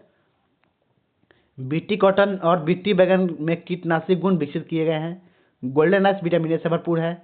भारत में बीटी बैगन प्रतिबंधित फसल है। विश्व में पहला परजीवी फसल टमाटर को बनाया गया था। ठीक है। मधुमक्खी, चींटी, दिमक आदि सामाजिक कीट है, क्योंकि ये समूह में रहते हैं। राष्ट्रीय मधुमक्खी अनुसंधान कहाँ है, पुणे में स्थित है। मधुमक्खी के डंक में फॉर्मिकम पाया जाता है, जिससे गठिया रोग की दवा बनाई जाती है। ठीक है। शहद के मीठापन के कारण फ्रक्टोज है। भारत में मधुमक्खी पालने में सबसे आगे कौन है, बिहार है। अंगूरी खेती को विटीकल्चर कहते हैं। नेक्स्ट है, वृक्षारोपण को सिल्वीकल्चर कहते हैं। मत्स्य पालन विसिकल्चर, जलीय जीव पालन को एक्वाकल्चर कहा जाता है। मोती पालन को पर्लकल्चर कहते हैं। जड़ जो है मूलांकुर से विकसित होता है। ठीक है। ताना परांकुर से। शंकुरूप जड़ का उदाहरण गाजर है। ठीक है। गाजर जो है शंकुरूपी है। मूली तर्कुरूपी है। शलजम चुकंदर जो है कुंभी रूपी का उदाहरण है। बरगद, गन्ना, मक्का में स्तंभ मूल पाया जाता है। ठीक है। श्वसन मूल राइजोफेरा में पाई जाती है। भूमिगत तना कंद के उदाहरण है, यानी कि आलू का उदाहरण है। ठीक है। आलू जो है भूमिगत तना का उदाहरण है। भूमिगत तना प्रकंद के उदाहरण कौन कौन है, हल्दी, अदरक, केला, कमल, ये सभी है। ठीक है। भूमिगत तना सलकंद के उदाहरण कौन कौन है, प्याज और लहसुन है, जो है सलकंद है। पुष्प का नर जननांग पुमांग कहलाता है। पुष्प का मादा जननांग जयांग कहलाता है। पुमांग में एक या एक से अधिक पुंकेसर होते हैं। परागकण पुंकेसर में परागकोश के अंदर पाए जाते हैं। परागकोश से निकलकर अंडक के वर्तिकाग्र पर परागकणों के पहुंचने की क्रिया परागण कहलाता है। ठीक है। अंडक कहाँ पाता है, जयांग में। निषेचित अंड युग्म जाइगोट कहलाता है। निषेचन की खोज सर्वप्रथम स्ट्रासबर्गर ने किया है। सत्यफल अंडाशय से उत्पन्न होता है और सत्यफल बीजांड से उत्पन्न होता है। ठीक है। बीजों के अंकुरण के लिए आवश्यक दशा क्या है, तापमान, जल एवं ऑक्सीजन है। नेक्स्ट बढ़ते हैं, सेब, कटहल, नाशपाती, ये सभी जो है असत्य फल के उदाहरण हैं। निषेचन के बिना फल का उत्पादन करने को पार्थेनोकार्पी बोलते हैं। अदरक जड़ नहीं तना है, क्योंकि इसमें गांठें और बोड़ियां होती है। र्यूबा लाइफिया जड़ से प्राप्त होता है। नेक्स्ट आगे बढ़ते हैं, जब एक नरयुग्मक एक अंड कोशिका में संयोग करता है तो यह निषेचन कहलाता है, यानी कि फर्टिलाइजेशन। डिजिलटेलस पत्तियों से प्राप्त होता है। कुनैन सिनकोना के छाल से प्राप्त होता है, जो मलेरिया की एक दवा है। अफीम पेड़ के फूल से प्राप्त होता है, जिसमें मॉर्फिन नामक क्षार पाया जाता है। इंसुलिन डायहिलिया की जड़ से प्राप्त होता है, ठीक है। नेक्स्ट है कॉफी बीज से प्राप्त होता है। दालचीनी पौधे की छाल से प्राप्त होता है। हेरोइन अफीम पोस्ता से प्राप्त होता है, ठीक है। बांस कलम का उदाहरण है। आम नारियल जामुन फल का उदाहरण है। टमाटर बैगन अमरूद अंगूर केला खजूर ये जो है बेरी का फल उदाहरण है, ठीक है। कट करेला नेनुआ पीपो फल का उदाहरण है। कपास के रेशे पौधे के फल से प्राप्त होते हैं। सेब नाशपाती पोमो फल का उदाहरण है। जीन मक्का में पाया जाने वाला एक प्रोटीन है। पौधे के वार्षिक वलय से पौधे की आयु ज्ञात होता है। व्यावसायिक रूप से क्रॉक ओक कर्वाक्रस रबर से प्राप्त किया जाता है, ठीक है। साइम नए पौधे के ऊपरी इन्फ्लोरेंस भाग को कहते हैं। फलों के अंदर ही बीजों के अंकुरण को बीवी पेरी कहा जाता है। पुष्प विभिन्न रंगों के होते हैं क्योंकि उसमें एंथ्रोसाइनिन पाया जाता है। बेलाडोना नामक औषधि एट्रोपा बेलाडोना नामक पौधे के जड़ तथा पत्तियों से प्राप्त होता है। मॉर्फिन पौधे के पुष्प कली या कैप्सूल से के भाग से प्राप्त होती है, ठीक है। प्याज में सल्क पत्र में खाद जमा होता है। शहतूत का फल सिरोसिस का उदाहरण है। पौधे में खनिज लवण एवं जल का संवहन जाइलम के द्वारा होता है, ठीक है। नेक्स्ट क्या है आपका पेड़ पर फल एथिलीन हार्मोन या गैसीय अवस्था में होते हैं के कारण पकता है, ठीक है। किसी कारण एथिलीन के कारण, ठीक है। यही हार्मोन जो है गैसीय अवस्था में होता है। प्रकाश संश्लेषण द्वारा निर्मित खाद्य या भोज्य पदार्थ का संवहन फ्लोएम के द्वारा होता है। पौधे में जल का ऊपरी की ओर चढ़ना रसारोहण कहलाता है। लौंग पुष्प कली से प्राप्त होता है। क्लोरोफिल की सहायता से पौधे प्रकाश संश्लेषण करता है, ठीक है। क्लोरोफिल हरित लौक में उपस्थित होता है, अतः इसे पादप कोशिका का रसोई घर कहा जाता है। प्रकाश संश्लेषण में जल का ऑक्सीकरण होता है। प्रकाश संश्लेषण क्रिया दिन में होती है, अतः पौधे दिन के समय ऑक्सीजन छोड़ते हैं, वे कार्बन डाइऑक्साइड ऑक्सीजन गैस का अवशोषण करते हैं, ठीक है। प्रकाश संश्लेषण में CO2 H2O तथा सूर्य के प्रकाश आवश्यक होता है। CO2 गैस को हरित प्रभाव गैस भी कहा जाता है, जो पृथ्वी के तापमान में वृद्धि के लिए उत्तरदायी है। प्रकाश संश्लेषण में पौधे अपना भोजन मॉन्ड या स्टार्च के रूप में संग्रहित करते हैं। प्रकाश संश्लेषण के द्वारा वातावरण से CO2 गैस की मात्रा में कमी आती है। नेक्स्ट है क्लोरोफिल का कार्य प्रकाश का अवशोषण करना है। हरित लौक के दो प्रमुख अंग ग्रेना तथा स्ट्रोमा होते हैं। प्रकाश संश्लेषण की क्रिया सबसे अधिक तथा सबसे कम क्रम से लाल पर होता है, ठीक है। सबसे अधिक लाल पर सबसे कम बैगनी रंग में होता है। वाष्पोत्सर्जन क्रिया की दर स्टोमाटा के खुलने एवं बंद होने पर निर्भर करती है। एथिलीन क्या है? एक पादप हार्मोन है। फलों को कृत्रिम रूप से पकाने के लिए एसिटिलीन गैस का प्रयोग करते हैं। भारत में हरित क्रांति के जनक MS स्वामीनाथन को मानते हैं। भारत में हरित क्रांति की शुरुआत 1967 में हुई। यूरिया में नाइट्रोजन की मात्रा 46% या 46.8% या 47% होती है। यूरिया में नाइट्रोजन एमाइड के रूप में रहता है, ठीक है। नेक्स्ट क्या? दलहनी फसलों में उपस्थित लेग हीमोग्लोबिन का कार्य ऑक्सीजन का अवशोषण करना है। लेग हीमोग्लोबिन में लोहा तत्व पाया जाता है। मिर्च में चरपराहट के कारण कैप्सेंथीन होता है, ठीक है। जेली का रंग लाल अम्ल का कारण होता है। जेली का रंग लाल जो है अम्ल के कारण होता है। बीज अंकुरण की क्षमता का परीक्षण क्लोराइड के द्वारा किया जाता है। बीज अंकुरण के दौरान ऊष्मा का विमोचन घटित होता है, ठीक है। नेक्स्ट है क्लोरोफिल में कौन सा तत्व होता है? मैग्नीशियम होता है। किण्वन बीज द्वारा गन्ने के रस में खमीर मिलाकर सिरका बनाते हैं। जगदीश चंद्र बोस ने बताया कि पेड़ पौधे में जीवन है, ठीक है। सबसे पहले पृथक किया गया पादप हार्मोन ऑक्सीन था। इसे कॉर्न जर्म ऑयल से प्राप्त किया गया था। प्रकाश संश्लेषण के दौरान ATP की निर्माण क्रिया फोटोफॉस्फोरिलेशन कहलाता है। आंवला में कसैलापन किसके कारण होता है? टैनिन के कारण होता है। खीरे में करवाहट के कारण कुकुरबिटेसी होता है। आलू का हरा रंग सोलेनिन बिटेसिन के कारण होता है। शलजम में चरपराहट के कारण कैल्शियम ऑक्जेलेट है। चाय में पाया जाने वाला एल्कोलाइट क्या है? थीन है। कॉफी में कैफीन होता है। तंबाकू में निकोटीन होता है। विश्व वन दिवस 21 मार्च को मनाते हैं। विश्व वन दिवस 21 मार्च। दलहनी पौधों की जड़ों में राइजोबियम जीवाणु पाया जाता है, जो नाइट्रोजन स्थिरीकरण में सहायक होता है। पौधे वायुमंडल से नाइट्रोजन नाइट्रेट के रूप में ग्रहण करते हैं, याद रखिएगा। नेक्स्ट है पौधे में हरित क्रांति के जनक विश्व में हरित क्रांति के जनक नॉर्मन E बोरलॉग को माना जाता है। पदवालय फाइटोट्रॉन नियंत्रित परिस्थितियों में पौधे को उगाने के लिए एक सुविधा है, ठीक है। नेक्स्ट है शीतल पेय जैसे कोका कोला में कैफीन की पर्याप्त मात्रा होती है। नग्न चट्टानों या रेतीले टीलों पर सबसे पहले उगने वाले मरीदभूत पौधे लाइकेन होते हैं। बायोपोल जीवाणुओं द्वारा निर्मित एक प्रकार का प्लास्टिक है, ठीक है। नेक्स्ट है बालू पर उगने वाले पौधे को सैमोफाइट कहते हैं। एपोमिक्सिस बगैर निषेचन हुए भ्रूण निर्माण होता है, उसको बोलते हैं एपोमिक्सिस। पौधे में पांडुरीकृत होता है जब उन्हें अंधेरे में उगाते हैं। पेंडीमेथेलिस खरपतवारनाशी रसायन है। पौधे की वृद्धि दर रिकॉर्ड करने के लिए परासंवेदनशील यंत्र क्रेस्कोग्राफ सर जगदीश चंद्र बोस ने बनाया था, ठीक है।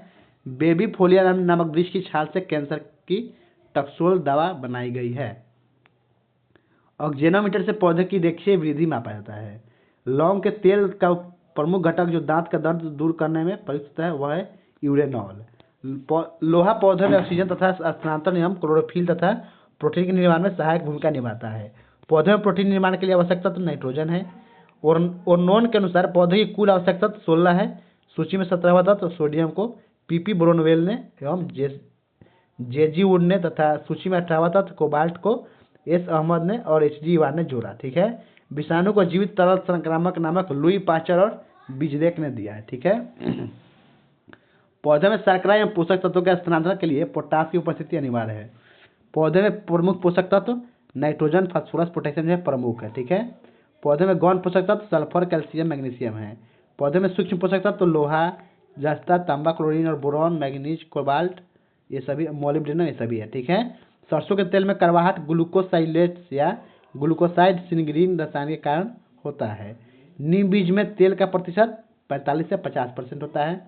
वृक्षों से प्राप्त सेलुलोज से निर्मित कृत्रिम कपड़े को रेयॉन कहते हैं, ठीक है। राजस्थान का राजवृक्ष कौन सा है? खेजड़ी है। रबर के वृक्षों से निकलने वाले द्रव को लेटेक्स कहा जाता है, ठीक है। जल में उगने वाले पौधे को हाइड्रोफाइट कहते हैं। रेगिस्तान में उगने वाले पौधे को जीरोफाइट कहते हैं।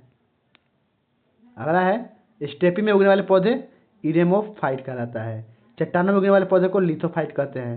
काष्ठी झाड़ी में उगने वाले पौधे स्क्लेरोफाइट कहलाते हैं। अधिक सांद्रता वाली मिट्टी में उगने वाले पौधे को हेलोफाइट बोलते हैं। अम्लीय मिट्टी में उगने वाले पौधे को ऑक्जिलोफाइट कहते हैं। अधिक बालू में उगने वाले पौधे को पेसैमोनोफाइट्स कहते हैं। पर्यावरण संतुलन बनाए रखने के लिए भारत में वन क्षेत्र कितना होना चाहिए? 33.3% होना चाहिए।